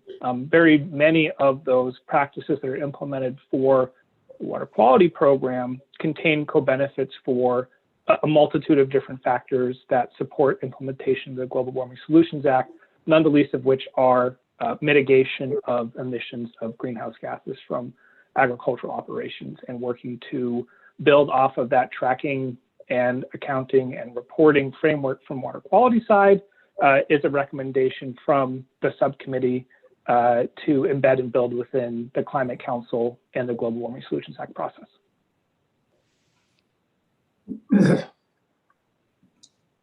So I guess, you there, Dan? Senator I'm here, Starr, Bobby. there's just one other thing I think I should offer here to Ryan's. The other thing I forgot to mention was that what? Oh, sorry. I got a lot of questions. Go ahead. I Sorry, go apologize, Abby. No, please. I was responding to Jackie without recognizing the microphone, and I apologize. Yeah, I bet you do have a lot of questions. Here's hoping- Yeah. We've only come up with questions in this. Anyway, sorry. The thing that we did discover along this process was that, in our opinion, there was a bit of a critical step that was missed in the development of the GWSA, in that it didn't, it never made it, as far as we can tell, to the House Ag or Senate Ag committees. And therefore, the way that the greenhouse gas inventory is set up is a little bit different than how it's handled internationally, but at the IPCC level, et cetera, where they sort of balance differently gross and net emissions and the way that you look at mitigation from the agricultural sector specifically. And so that's another component of this that goes into, so one of the questions you asked was, I think, how are we going to ask the dairy industry to reduce their greenhouse gas emissions? And this gets at some of the trickiness of that, because as it's currently measured, the only, it's measured by enteric fermentation, manure management, and land use emissions. And so it introduces a really tricky, also, I should say, this is being framed as much as possible within the context of equity and a just transition. And so the options that are available to farmers to reduce their greenhouse gas emissions within that very narrow scope is going to be tricky, to say the least. And so a lot of what we've been working on is, how do we address those gaps in data? There's a lot of science that's rapidly evolving about, we're working with complex systems, and cows aren't cars. That's my new favorite thing to say. And so understanding how we will go about reducing emissions from a cow is very different than how we will go reducing emissions from a car. And I think that's another complicated thing that we've come up against in this process, is how do we, support and bolster the farmers to do this work in a way that they can still stay in business, is a lot of what we're grappling with. Sorry, now I'll stop talking.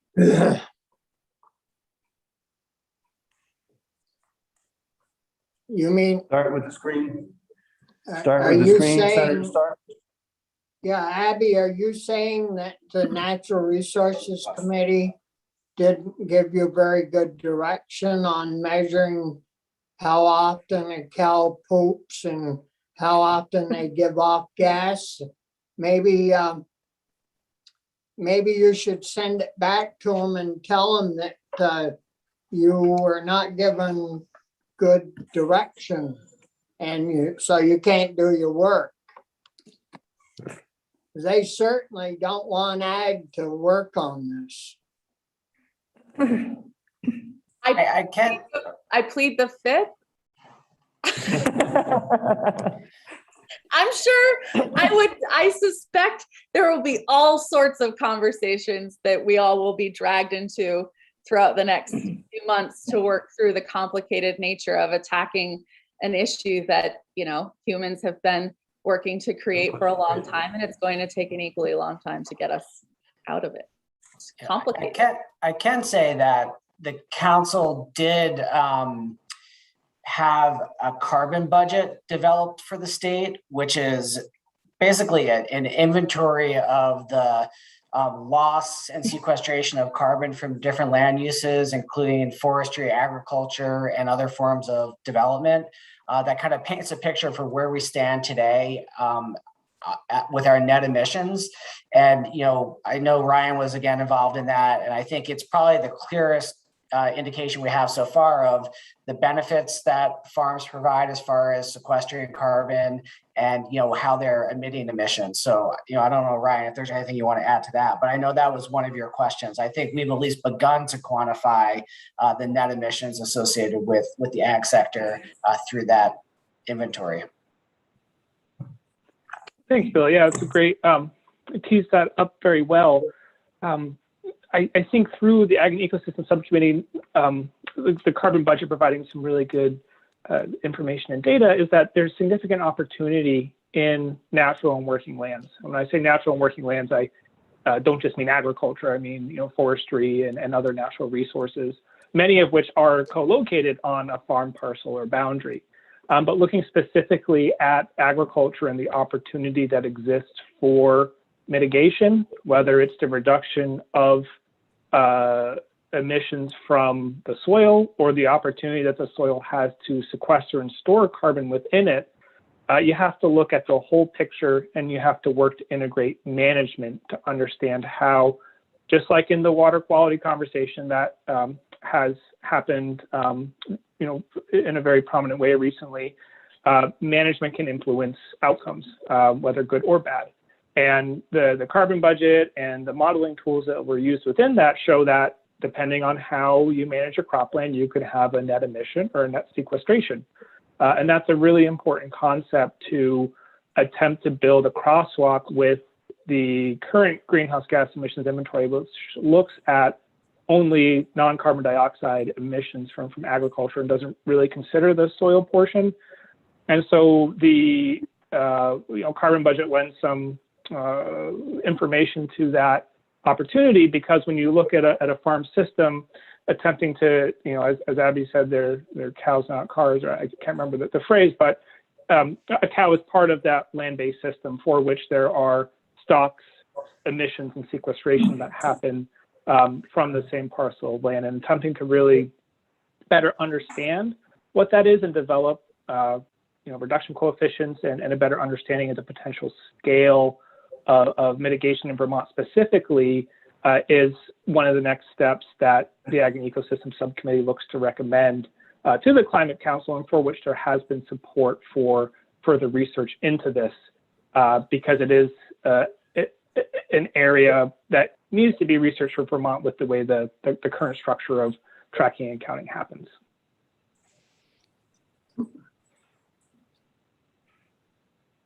Any, So, go ahead, Dan. yeah, let's start with Jackie and then move to the screen this time around. Yep. Jackie. Thank you. Interesting presentation. And Abby, I'm excited to hear your comments, but I do have to say, I appreciate the fact that the subcommittee is looking at all forms of agriculture as an equity issue, I guess. But I think we all have to admit that the bigger farms are the dairy. The dairy have the animals, the dairy has the manure. I mean, obviously dairy's got a target on their back. And I think that's kind of what we're all feeling as we sit out here in the hinterlands and listen to some of the conversations that are going on. My concern with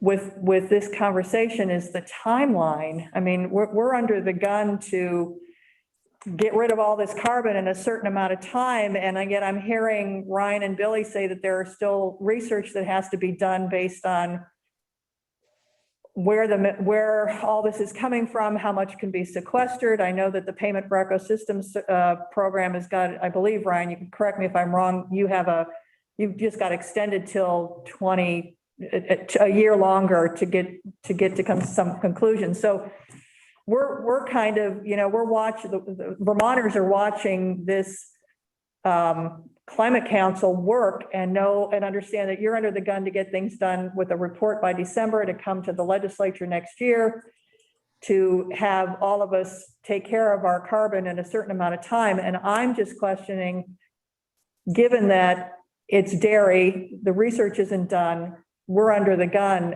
You know, I just really hope that you will be able to hold the line on giving dairy farmers time to react, to deal with this, to come up with plans. I mean, this is just a lot on the backs of an industry, Abby, as you well know, that is suffering. And I know that your best intentions are not to do anything that would make it worse for them to survive. But it is disconcerting when you think of everything else they're dealing with, to think that this timeline is coming up and we don't know what we're going to have to do. On the other hand, I do love the idea that you were looking at the overlap between the water quality and the RAPs and seeing how far ahead we might be. And I think that's the best part of this conversation that I've heard all day. So thank you very much. I guess it's not as much of a question, but just kind of a consternation about timelines, cost, research, all of this coming, you know, in a very fixed amount of time. And if you have to come back to the Senate and House Ag committees to vet some of this, that's going to be even more interesting for all of us.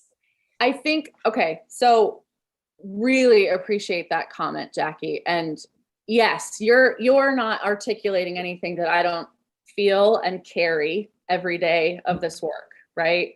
Mm-hmm. So the equity issue is not what I was referring to in terms of equity is exactly what you're talking about. If we pursue, and I do believe we should, a just transition in the face of a changing climate, then that means that the requirements that are being placed on people in those industries, it might be interesting, we should probably send along the guiding principles from the Just Transition Subcommittee, because included in that is what happens with when you're putting requirements in place and mandating things that have an impact on people in industries that cannot respond for whatever reason. And of course, in dairy, that is so alive for all of us, right? That's what I'm thinking about every single day, is that there isn't anything else that I can do at this moment unless somebody pays me to do it. Our farm is top of the privilege pile, right? We can claim the highest commodity organic milk price in the marketplace, and our margins are still like this. And so I think what I would say to that is we're not talking about, so one, the framing that the council has chosen to take in regards to how the law lays out the mandates and the way that those will be approached proportionally is within a framework of equity and impact. In other words, it is my current understanding that if the impact to an industry would be, so if the impact to the dairy sector would be that we're going to lose more farms, the council would not recommend holding us to a proportional reduction in that way, because what we lose by losing those farms is more important than the frankly, potentially gross emission reduction we could get. From that sector. Does that make sense? It does, and I hope you're right. Yeah, me too. Yeah, I know. And I know you're a good advocate for the industry. That's why I'm really glad that you're there with these comments. And I mean, you live it just like the rest of our dairy farmers, and it's very important. So that I did not know that about the council, and I'm glad to be educated about it. And it'll be something that I'll just keep watching on. So thank you very much. Bobby, I have one. Just to add an addendum to Jackie's question, that within what I shared about the technical accounting of particular reductions is not to allow the perfect to be the enemy of the good, and to continue to support and implement the conservation practices that we know have a co-benefit for mitigation of agricultural emissions. So continuing to work to implement no-till, cover crop, management-intensive grazing, a whole host of 10 actions and strategies that cross not just dairy, but other sectors of agriculture, and continue to support that implementation work while we also work on the quantification and protocols for the specific carbon accounting and tracking measures. Thank you, Ryan. Bobby. We have John Roberts and John O'Brien both have your hands up. I don't know which one went up first. Bobby, if I could just ask a question from the table here, just a procedural question. We heard that something is coming out next week. If you could just give us the process that the council is going through for making its report so that we can have a sense of timing with the report that this committee, this task force has to prepare and present to the legislature. It's obviously an overlay to what we're doing and to avoid a gapping hole. If you could just tell us what your reporting process is for making information and reports available, that would be helpful. Sure, I can try to speak to that. So the Full Climate Council, which Abby is a member of, they're basically over the next few weeks taking all the recommendations out of the subcommittees, pulling that into a final climate action plan that gets issued on December 1st. Today, the Climate Council is meeting and they're going to look at the recommendations from the Cross-Sector Mitigation Subcommittee, which is a group looking at how we're actually reducing our emissions across a number of different sectors. And then at their meeting next Tuesday, they're going to look at the recommended strategies and actions out of the Ag and Ecosystem Subcommittee and Rural Resilience. So all that information is up on the Climate Council's webpage. There's a resources tab on the webpage that has all of the public documents that have been generated since the beginning of the process. All their meetings are open to the public and streamed live and recorded. So there's ways to watch them after the fact. But we can certainly get you some links to those materials as they get posted, so you don't have to dig around looking for them if that would be easier.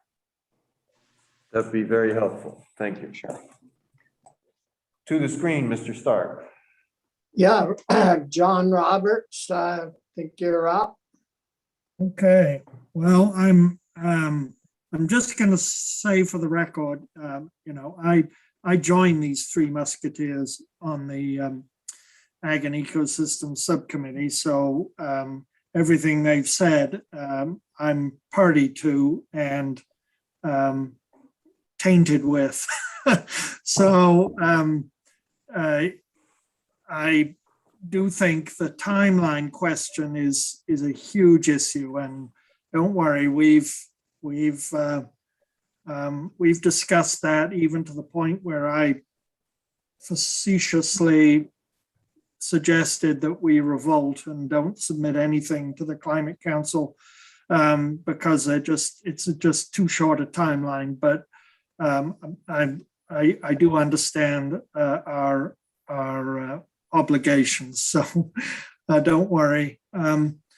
I basically, this section was to do with regulatory and environmental. So my question is actually for Ryan.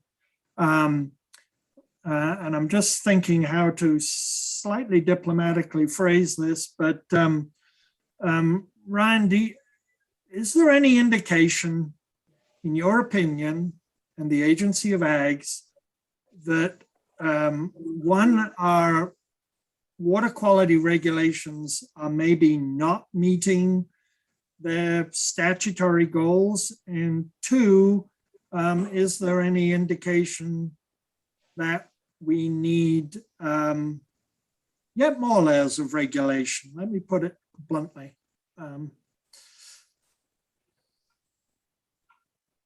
And if you don't feel like answering, Ryan, you can say. No, I'm here to answer questions about the water quality side, and so happy to do so. Now is the time to do that. In a document that was submitted by Mr. Grady that wasn't reviewed with the committee, there exists a summary of the timeline of water quality regulations in Vermont, including both state and federal programs. And the last bullet point is about the tracking and accounting that happens in the state of Vermont to report on the achievements of phosphorus reductions, water quality improvements from all sectors, not just agriculture. And since state fiscal year 2016, agriculture has been responsible for reporting between 96 and 99% of the total reported phosphorus reductions for the state. I think that speaks to the long history that has, there was a service delivery model in place prior to Act 64 in 2015, and it was bolstered and fully funded, which has resulted in increased education outreach, technical and financial assistance, both planning as well as implementation dollars, as well as inspection and enforcement. And those three pieces coming together in a concerted way has really moved the needle and leveraged farmer engagement and adoption and participation in voluntary programs, as well as having a robust regulatory framework to move those that aren't as willing to be ahead of the curve on adoption to comply with state water quality standards. And so from the Clean Water Performance Report, I think you see, well, EPA certified that the phase 1 implementation plan was successfully implemented. And so we move into phase 2. And so that will be the next test for all sectors to work to achieve water quality standards. And so I think, to answer the second part of your question, I think that the regulatory standards in place are, sufficient to work to meet the TMDL. EPA, said that the RAPs and other programming is a big part of agriculture being able to meet their water quality goals by 2038. And to date, I think the incredible adoption of these practices and the rate of participation demonstrates that agriculture is a very good place to work to achieve those standards by 2038. There's still a long way to go, but I think the first 5 years show that the regulatory structures in place, the financial assistance programs in place, and the farmers' engagement are there to support the agricultural sector to meet clean water goals by 2038. Long way to go, but I think I would consider them very successful. Thank you. Anything else, John? John O'Brien? Thank you, Bobby. I don't know if I'm articulate enough to come up with the question I'm trying to think of here, but Abby, Ryan, Billy, since this task force is all about revitalizing dairy, Vermont dairy, I wondered, with your work, is there any model you've seen in the world, especially connected to payment for ecosystem services, where mitigation of emissions or increased water quality standards have somehow revitalized a dairy industry? The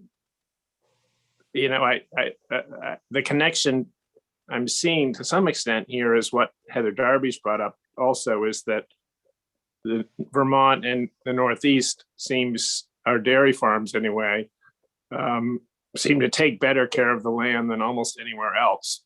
And so if we're going to revitalize the industry with Generation Z, who's very eco-conscious, it seems like if we could make that connection before anybody else does, we might have something there. But if you could just speak to the work you're doing and thinking in terms of revitalizing our dairy industry. For me personally, really appreciate that question. I meant to touch on that earlier, so I'm really glad you prompted me. I have not seen anything nationally nor globally that has done that yet. However, I do think that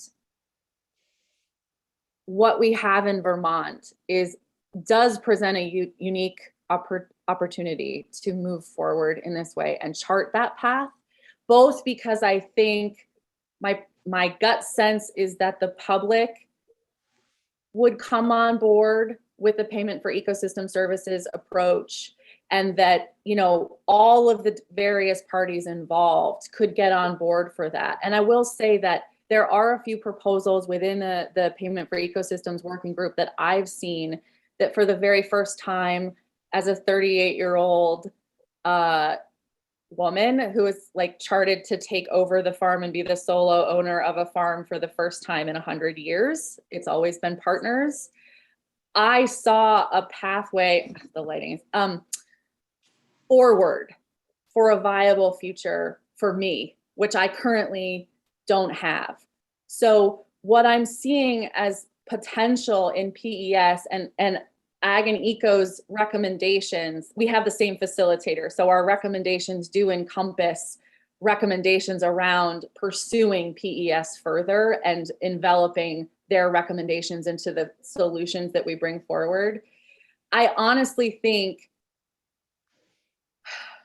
this is an unpopular opinion that I have, I think, but I don't sense that, to Jackie's point, on the timeline that we have, that we can necessarily do the exact quantification of the immensely complex systems that farmers are always managing in a way that that we can accurately compensate the work that it requires to do that. What I do think we could do, to Rick Smith's point earlier, is as a state say, if you're in good standing with the agency, if you're complying with RAPs, if you're doing these, you know, maybe, and this is where Heather might come into it, you know, if you've hit these certain practice targets, we believe in you. We believe that you have value to our state, to our landscape, to our society, to our culture, to the integrity and resilience of our food system, which is one of the first things that we saw this in COVID. One of the first things that goes is our food system security. Those systems are very brittle and they go down very quickly. And my understanding in a historical context is how Vermont made it through the Great Depression partially was because we had thousands and thousands and thousands and thousands of tiny farms and people could eat, literally. We think of food as ubiquitous. It isn't. It requires a lot to feed our people. And so I think at a certain point, yes, it's about climate. Yes, it's about water quality. It's about all of those things. And it has to become a more holistic approach, because what I know to be true for my generation of farmers is we don't think of things in silos. It is connected for us. It is about environment. It is about food security. It is about community. It is about resilience and adaptation. And we need to provide a viable path for my generation of farmers to stay on land and continue to steward land, and for all of the people who don't have access to land to do this work we're asking them to do.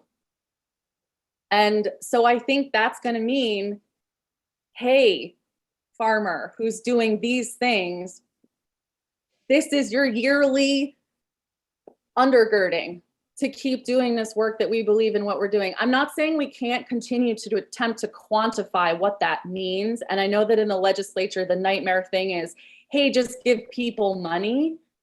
But I want to give an example from my time in Organic Valley when I used to be a part of the Farmers Advocating for Organics program, which is the largest organic specific grant program in the country, and it's funded by our farmers. At a certain point, what happened and what we assessed was, and you see this in a grant process, grants are Hunger Games, right? People create something to try to get the money that they desperately need to function. And at a certain point, we said, hey, we're continuing to get applications from these certain organizations, and we really like the work that they're doing. We really believe in the work that this organization is doing, and we think that we can't possibly know better than them how they're going to do that work. So we're just going to say, here's a sustaining grant to do the work you're already doing because we believe in it and we think it's necessary and integral. And I honestly believe that we're at a moment like that in a state like Vermont, where we have so many small farms, where we want them, I think, to exist, small, medium, large. I mean, our largest farm is a medium-sized farm in New York. So we need our farms. And I think so much of our identity is tied up in our natural and working lands. And at a certain point, it's going to be really hard. You're meeting RAPs, you're going a little bit above and beyond. We believe in you. We want you to be here. That's really, I genuinely, I know this is off the rails, I'm off the rails, but this is where we're at. We're not going to have farms like mine in 10 years if we don't say, I believe in the work you're doing. I see the ecosystem services you're providing. I can't quantify them at this moment, but I need you to continue. Yep. Thank you. Is there other questions from any of the members of the committee? I just have a follow-up to what you said, Abby, ties into what my question and to Billy's. We need information. This is a rapid moving development, as you say. And the task force, I think, is in a position to back what you're doing, because we're looking to the future. And if the future includes the vision that you just described, then that's a vision that this task force wants to incorporate into its report. And the more information that we have in support of where the work that you're doing is headed, the better we're going to be able to do that. So right now we're kind of running down two tracks, and the more we can bring those tracks together, I think the better it will be. Well, the cross-sector mitigation proposal is up on the website right now. Once we get off this call, I can package it up in an email for you all and send it to Linda. And the recommendations from Ag and Ecosystems and the other subcommittee will be up later this evening, and we'll get those over to you as soon as possible. Thank you. The other thing I could add to that is that we are trying to support we're trying to not reinvent the wheel where we don't have to. And so we have used the farm to plate strategic plan a lot and find that to be, I think what you're alluding to is what's really critical at this moment, right? Because we're all careening towards these insane deadlines, and we want to make sure that we're all communicating with one another to get to the best end result.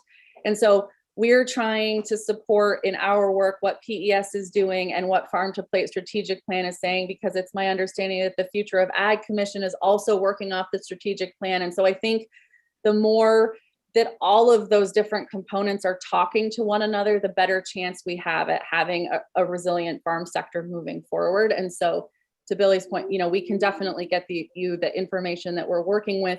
And as I understand it, our slate of recommendations will be uploaded later today for the full council to peruse. And we can also send along that link so you can see where in our recommendations the farm to plate has been referenced, et cetera, if that's helpful. Great. And also the PES, wherever we are on that as well, that would be very useful. And I think, Brian, that's how we. Yeah, that's what we asked I'll you to provide speak you an for, update so. on where the working group is after this testimony. Thank you. Just to say that definitely hear, what Abby's saying, and the charge from the first report and the charge from the legislature is to think holistically about programming and to deliver a program that supports those outcomes. And that is, why it's taking a while, but there's a lot of passion and engagement from the working group membership to work to build a program that works for Vermont agriculture. Thanks.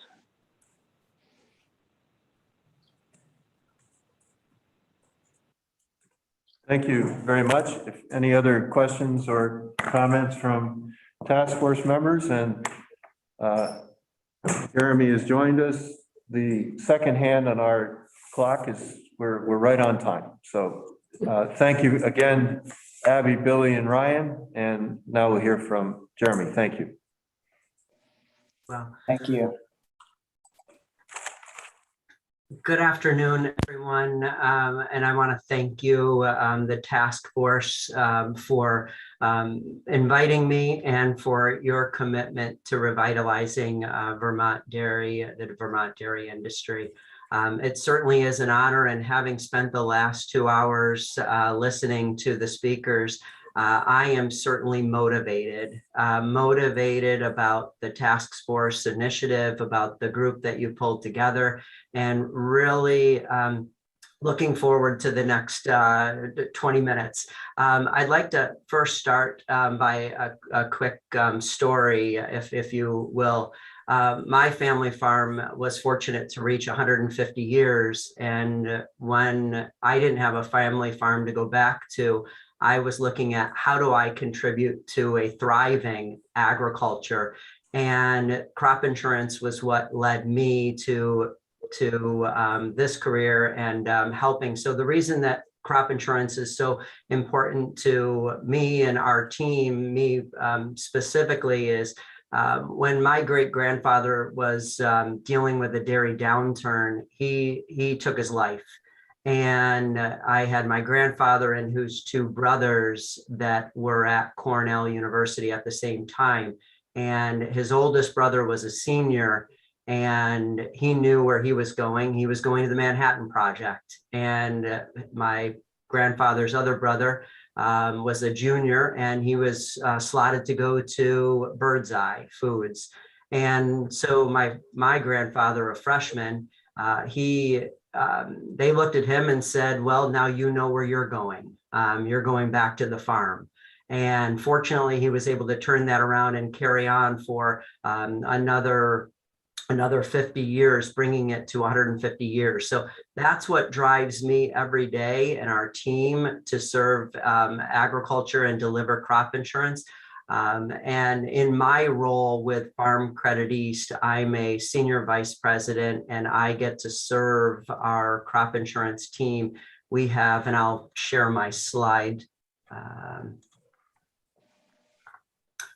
Let's see, it says host disabled participant screen sharing. Do I need to? Dan, you want to make Jeremy co-host, or Linda? He's co-host. He's Abracadabra. Timing is everything. Oh, well, thank you. And so to give a little background on who we are as crop insurance and crop growers, and let me see if I can get this to share. There we go. So Crop Growers is owned by 3 farm credit associations: Yankee Farm Credit, Farm Credit East, and Ag Choice Farm Credit. We were established in 1996. This is my 24th year of serving the Northeast in risk management. And we have 36 dedicated crop insurance agents, and these are all salary-based folks. These are folks that come right off the farm, have a passion for serving and helping, again, our customers thrive in their business so that they do have that next generation that wants to return back to the farm. And we have 2 agents specifically in the great state of Vermont. So looking to continue to grow and expand that as well. We're fortunate to serve 2,000 farm families, and these are folks that we visit with, in most cases, about 4 to 5 times a year as we're reviewing their plans. Just a quick little background on what drives our team and really maintaining that work-life balance. We've got a very strong, successful team that, in fact, just this past year, we enrolled 2 billion pounds of milk in the dairy revenue protection. So, and dairy revenue protection begins at 4 o'clock in the afternoon and ends the following morning at 9:30 every day. So making sure that our team has that balanced perspective is really important. And then delivering value to our customer base, delivering crop insurance to the highest level of integrity. That is something that we're blessed to be recognized by the Risk Management Agency for, and for how we do that. And then how do we use technology to help our customers understand the programs better and make better on-farm risk management decisions? We continually invest in technology. All of our producers have access to a dairy risk management program that helps monitor their business. And this is something that we have just about 400 of our dairies currently in and using on a regular basis. And then our another core value, which again drives us, is strengthening the financial position of our customers. I'm going to spend really just a few moments covering 2 of the 3 USDA dairy risk management programs. Hopefully, we're all very familiar with dairy margin coverage, which is delivered through the Farm Service Agency. And the 2 programs that our team delivers is dairy revenue protection. And right now, 30% of the milk in the United States, produced in the United States, is enrolled in dairy revenue protection. So certainly a program that has delivered significant value. I know just last week, I received a report that 377 of our endorsements, so dairy revenue protection endorsements, resulted in $3.1 million back to farm. And that was just for the 3rd quarter. So we'll touch on that. And then livestock gross margin dairy. This is a program that has been around for more than 12 years. I think it's 13 years. And that's utilized. So I'm going to cover just a little bit of both of those so we have some time for question and answers. Dairy revenue protection. So producers have several decisions to make as they choose to enroll, and that's the value of the milk that they want to protect. So this is class or component value. Then they choose the amount of milk that they want to enroll. They're not required to enroll all of their milk. They can choose 20% up to 100% of their milk. And then they choose what percentage of the futures price do they want to lock in. And really out of, I believe we have 3,000 endorsements right now at the moment enrolled. And I would say most all of them use the 95% the coverage level. And then which quarters do they want to enroll in for their milk? So those, and the protection factor, but we won't get into the details on that.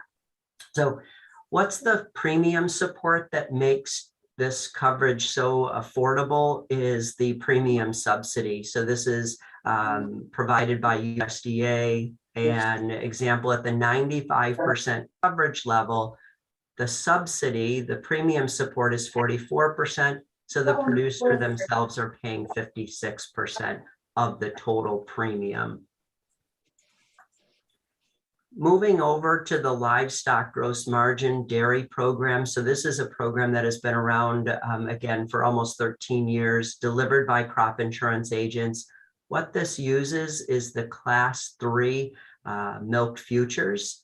It also protects margin. So it's using feed cost based off of Chicago Board of Trade. Some improvements have been made to this program because when it was initially introduced, it really wasn't regional based. It was national based, and they have made some modifications to those feed values in recent years. At the end of the day, what a producer has here is a gross margin. So as an example, as we're watching feed costs increase over the past year and a half, and the margin being really squeezed on farm, this is a program that delivers value to protect that margin. And then deductibles range from 0 cents to $2. Giving an example on LGM dairy, how this program works is a producer will choose the quantity of milk. So really, this is very personalized, just like dairy revenue protection, very personalized, focused on what does the producer want to protect and to what degree, and then which months. So they don't need to enroll for the whole year. They can choose which months they want to enroll milk, and then they choose their deductible level.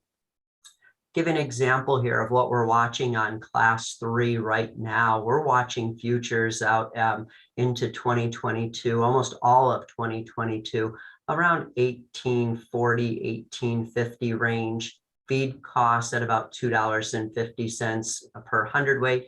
And then we'll use an example here, a 50-cent deductible. So this producer knows going into the year that they have a gross margin guarantee for that period of time, that they enrolled milk of $15.50. That's again, milk price minus feed costs. Then we go through the year and that period of time is up And what we identified was that the milk price went down and the feed costs went up. So again, that margin being pinched. Class 3 went from $18.50 to $16.50. And then our feed costs went from $2.50 to $3 per hundredweight.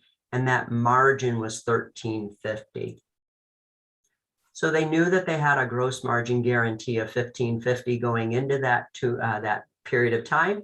They had an actual gross margin of $13.50. So they're looking at a gross indemnity payment back to farm at $2, but their cost of coverage after the premium support was 32 cents. So net back to farm $1.68 per hundredweight. So fairly simple math. The one key point on LGM dairy is it isn't driven, just like dairy revenue protection, it isn't driven by the mailbox price. It's really driven by the futures.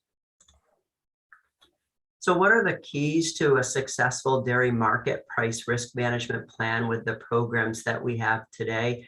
Recognizing that they create a floor. And why is that so important? Because some of the CME Chicago Mercantile Exchange options lock in a price. And when that price improves and increases, we end up missing out on that. Well, today with dairy margin coverage, dairy revenue protection, and LGM dairy, we're establishing a floor. So we're really not giving up those upward market movement opportunities. Key point is also knowing your cost of production. And I'll say October 9th, 2018 was really when dairy risk management was revolutionized, when dairy revenue protection came in. And at that point, as I was visiting with our 36 agents every day, pretty much every evening, as recapping their visits with producers, many producers weren't familiar enough with what their cost of production was. Well, today, serving over 400 dairy producers, our customers, our producers that we serve are much more familiar with their cost of production. And because of that, they're better able to put a risk management plan in place. And then recognizing that the premium support makes coverage affordable. And then another key point is establishing a relationship with an agent that understands your business. We have 4 branch offices in Vermont, White River Junction. We have Middlebury, Derby, and St. Albans. And then also setting a target price. So we have a tool that helps a producer, if they want $18 per hundredweight, we'll send them, when the program hits $18, we will send them a text message, an email, the agent will get an email, and then they can have that discussion about when to enroll and what to enroll. So that's where we leverage technology to help our customers make better risk management decisions. And then recognize recommendations. So thank you again for allowing me to participate. And again, I'm very inspired about the group that you've put together. So I went back through over the last couple of days thinking about what are some recommendations to revitalize the Vermont dairy industry.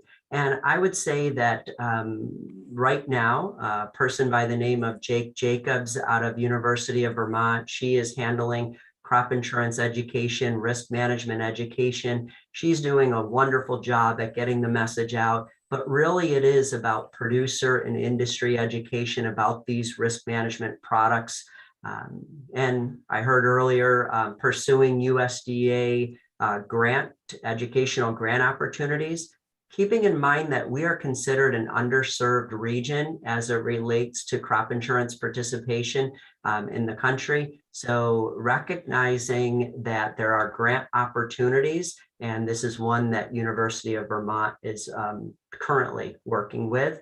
And then thinking about what is, over my 24 years, what has increased participation in crop insurance to where we are today. There were some state programs that help offset producer costs and making it even more affordable. So looking at the option of appropriating funds for producers to make coverage more affordable and incentivizing more producers to utilize dairy market price protection. I know we're right at 1 o'clock, so I am going to attempt here to remove my sharing of the screen. And let's see if I can do that. I might not. If you can see me, I'm good to keep going if you have questions. Again, I know we're just a couple minutes away from 1, but I appreciate the opportunity. Linda, is there a way to disable on your end or? He can't. Oh, there we go. Okay. There we go. Do you have a question? I do. I have one quick question. You mentioned cost of production, and I remember when we had the farmers in earlier and Senator Brock was concerned because one of the questions we had for all of our farmers was, what is your cost of production? And some of them included debt service, some of them included this, some of them, I mean, it was all across the board as to what they considered their cost of production. Do you have a formula or a form that you use so it's consistent with your members? And how would you respond to that question when we asked it? I mean, it got really frustrating. Well, and thank you. So yes, we do. So each of our agents do have a form to help producers with itemized with each of the expenses. And we do look at it a couple. I feel your frustration, but to know that they were looking at it that closely does give me a good feeling about them having a good handle on their cost of production, because there's really 2 numbers that we look at. One is net cost of production and the other is break even. So when we're visiting with a producer, we do look at both sides. And the program that we use within Farm Credit is known as a Dairy Profit Analyzer. And that helps dairy produce. So we have our loan officers, our crop insurance agents, or our business consultants are the ones working directly with producers to determine their break even or net cost of production. So yes, we do have tools to help. So just as a follow-up real quick, because I know there are a lot of technical service providers in the state, and do you know if there's a consistent way that all of these technical service providers are supposed to look at cost of production when they assist farmers in making those steps? I'm not confident that there's a consistent with different service providers. I'm not confident that there's a consistent. I know within Farm Credit, within the Yankee Farm Credit Association, as an example, there is a consistent way of looking at that. Thank you.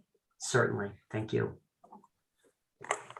We have John Roberts, Dan, that's got his hand up.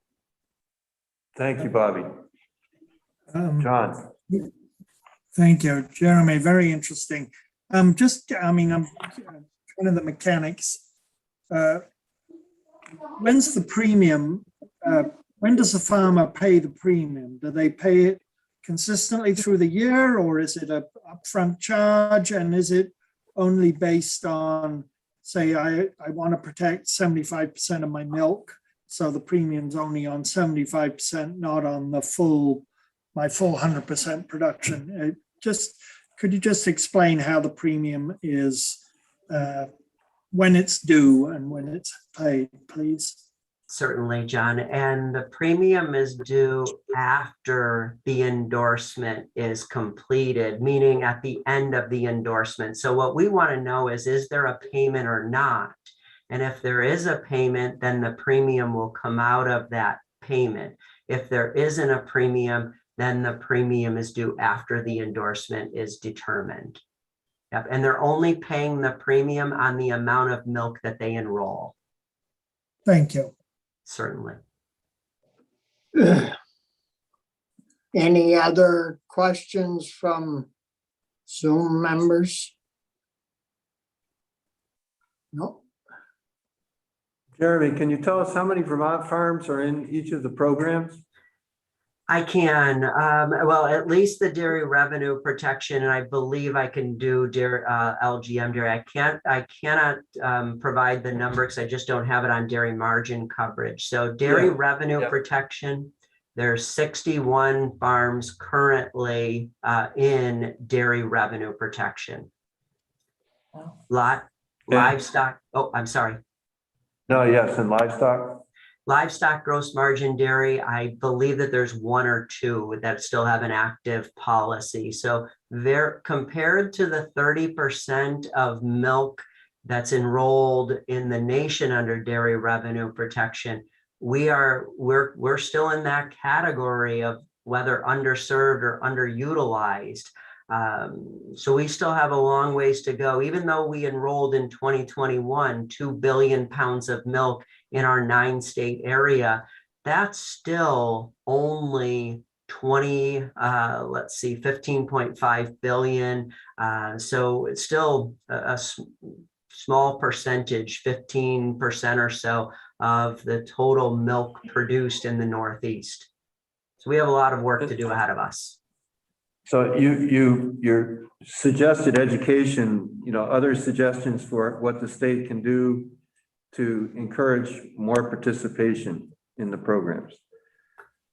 Yes, I'm a believer of education. That's what's been our backbone to serving producers. If we educate producers on the programs and on how the programs work, they're in a much better position to make a decision, the right decision, and to stay with that decision. If I look at those 2014 farms that we are fortunate to get to serve, I can honestly tell you that 90% of them have been with us for at least 20 years. So that tells us that they're not jumping in and out of insurance. What they're doing is once they're in, they understand the importance, they understand the value, they understand how the program works, and then they stay in the program. So I'm a firm believer that education, and again, we touch our farms, each of them 4 to 5 times a year. And that's a lot of those are in person. So I'm a believer of education. Thank you. Any other questions? Thank you very much, Jeremy. Appreciate your hanging in there with us. Absolutely. And please, I commend your efforts. And if there is a way for me to continue to participate in the task force, I would be 100% committed to that. Thank you very much. Appreciate it. Thank you. Thanks. If we could spend a couple minutes as a task force just planning the meetings, won't take very much of time. I know everybody's been at this a long time here this morning and afternoon. Bobby and I chatted briefly about really we're to the point of putting together recommendations, begin the process of what our report is going to look like. And we're suggesting to begin a 3-meeting procedure to do that. With the first meeting, try to schedule the first meeting this morning for the Monday before Thanksgiving. If that will work for task force members, that would give us almost 3 weeks for each of us to develop proposals and recommendations that we can start discussing that might go into the report. So first question up is whether a primary planning meeting is workable for task force members on Monday, which would be the 22nd. Okay. Works for me. It's going to be I can hybrid, do right? that. Zoom in. Okay, we would hope that task force members would actually be able to attend this meeting as opposed to do it in Zoom, since we're going to be getting into the nitty-gritty more. So obviously, everybody's schedule, but Randy's in, you're in. I'll have to zoom in. Yeah. Sorry. Okay. Well, you've made all these, so thank you for that. But so that we would hope that would be possible. Okay, so then we're thinking about 2 meetings in December, and we'll work on, Linda will get an email around. We'll try to do figure out, the holidays are coming up and figure out the 2 meetings for that. But, for now, the thinking is for we have a meeting that Monday and we'll have a recap. We'll Bobby and Mike and I'll try to put together kind of a recap of the testimony that we've heard to set the stage. And then if task force members between now and then, and give us a little bit of time, what you're thinking has been in terms of action steps that we can take and recommend to the legislature. So start the discussion of what the action steps might look like for each task force member.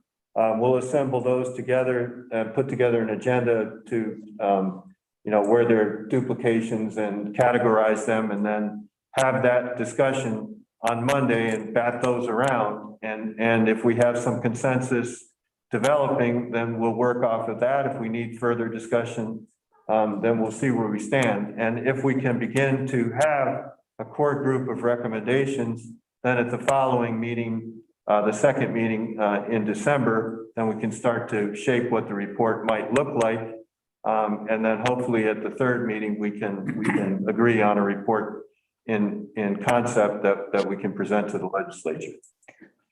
Yeah, and Dan, we talked a little bit about short-term, fixes that we could do soon, and long-term issues that need to be, need more time to work on. So you got immediate situations and long-term situations that we could, if you think about it, place them in that order.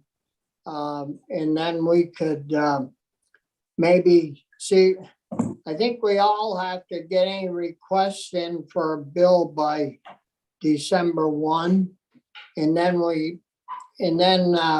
so it would be good if we had some short-term ideas. We could, Michael's part of our process here, so we could give him, he'll hear the ideas anyways, but he could get the request in so we wouldn't miss the deadline. With the request now. Okay, you can get a placeholder in. Placeholder. Okay. Sweet. Okay.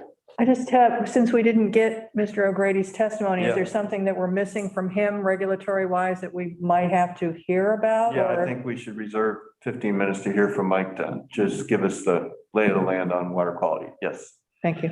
Yep. It's on the webpage at this point too. You can look at it. His presentation. His presentation. Oh, it's up? It's on today's. Yeah, it's on. Okay. It's not pretty. Oh, Michael. Okay, that'll help. Follow it.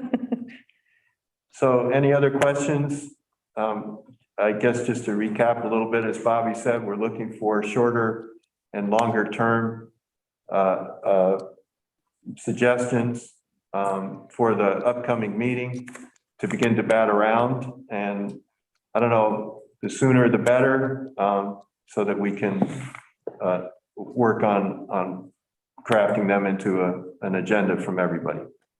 And any other thoughts, we're suggestions and recommendations, process and otherwise, obviously, we're open to suggestions on that side too. Well, let me just raise one issue that would be helpful to us in drafting recommendations, is to make sure that we have available the testimony that's been given by various people who've appeared before us. Today, for example, we had two good pieces of information presented, but we didn't have the background of the document. And so if we could ask that we do in fact chase down that, and also previous cases where we don't have the detail. I mean, it was great, I think, if you were on PowerPoint or rather on Zoom watching it, because you could see the presentation. But those of us who are here in the room would have to use binoculars to read some of the content. Yeah. So Rick is going to submit his, we know that. Linda, you asked also? I asked everyone who presented something to get it on, and past meetings, I'll have them on there. Yeah, I think. Yeah, well, that would be one thing would be useful though, to check past meetings that if we did ask and we didn't get it, and I don't know if that's the case or not, that we make sure that we do. I'm reasonably confident we've got most except for those two. But we could double check. And the two ag system, so Billy was going to email that to us after it got on tonight, Okay. so. Well, Abby actually emailed all the links to the climate council Already? during Okay. the testimony. And I asked her to give me a copy of that because we can't save the chat, and she sent it to me, so. Yeah. Okay, good. There's a lot of information on that council website, sifting through it. So hopefully she's a good of a guide, like Randy's talking about, that would have the information readily at hand. I'm going to regret having asked for all this. It is meeting by meeting. It's- Yeah. So we just hired a law clerk who's starting later in the process because he's been contracted to do presentations on state ecosystem benefit programs for carbon sequestration and other ecosystem services. So I'm going to bring him next meeting because he will be able to provide some examples of how other states are doing the ecosystem benefits programs. Great, very helpful. Process into the, do we know if the possible bill we're going to be sending in is going to be in both chambers at the same time, or are we going to do a crossover thing? That's up to however the legislators want to deal with that. That's a coordination issue between legislators and chairs. Our report is who are we tasked with submitting our report to?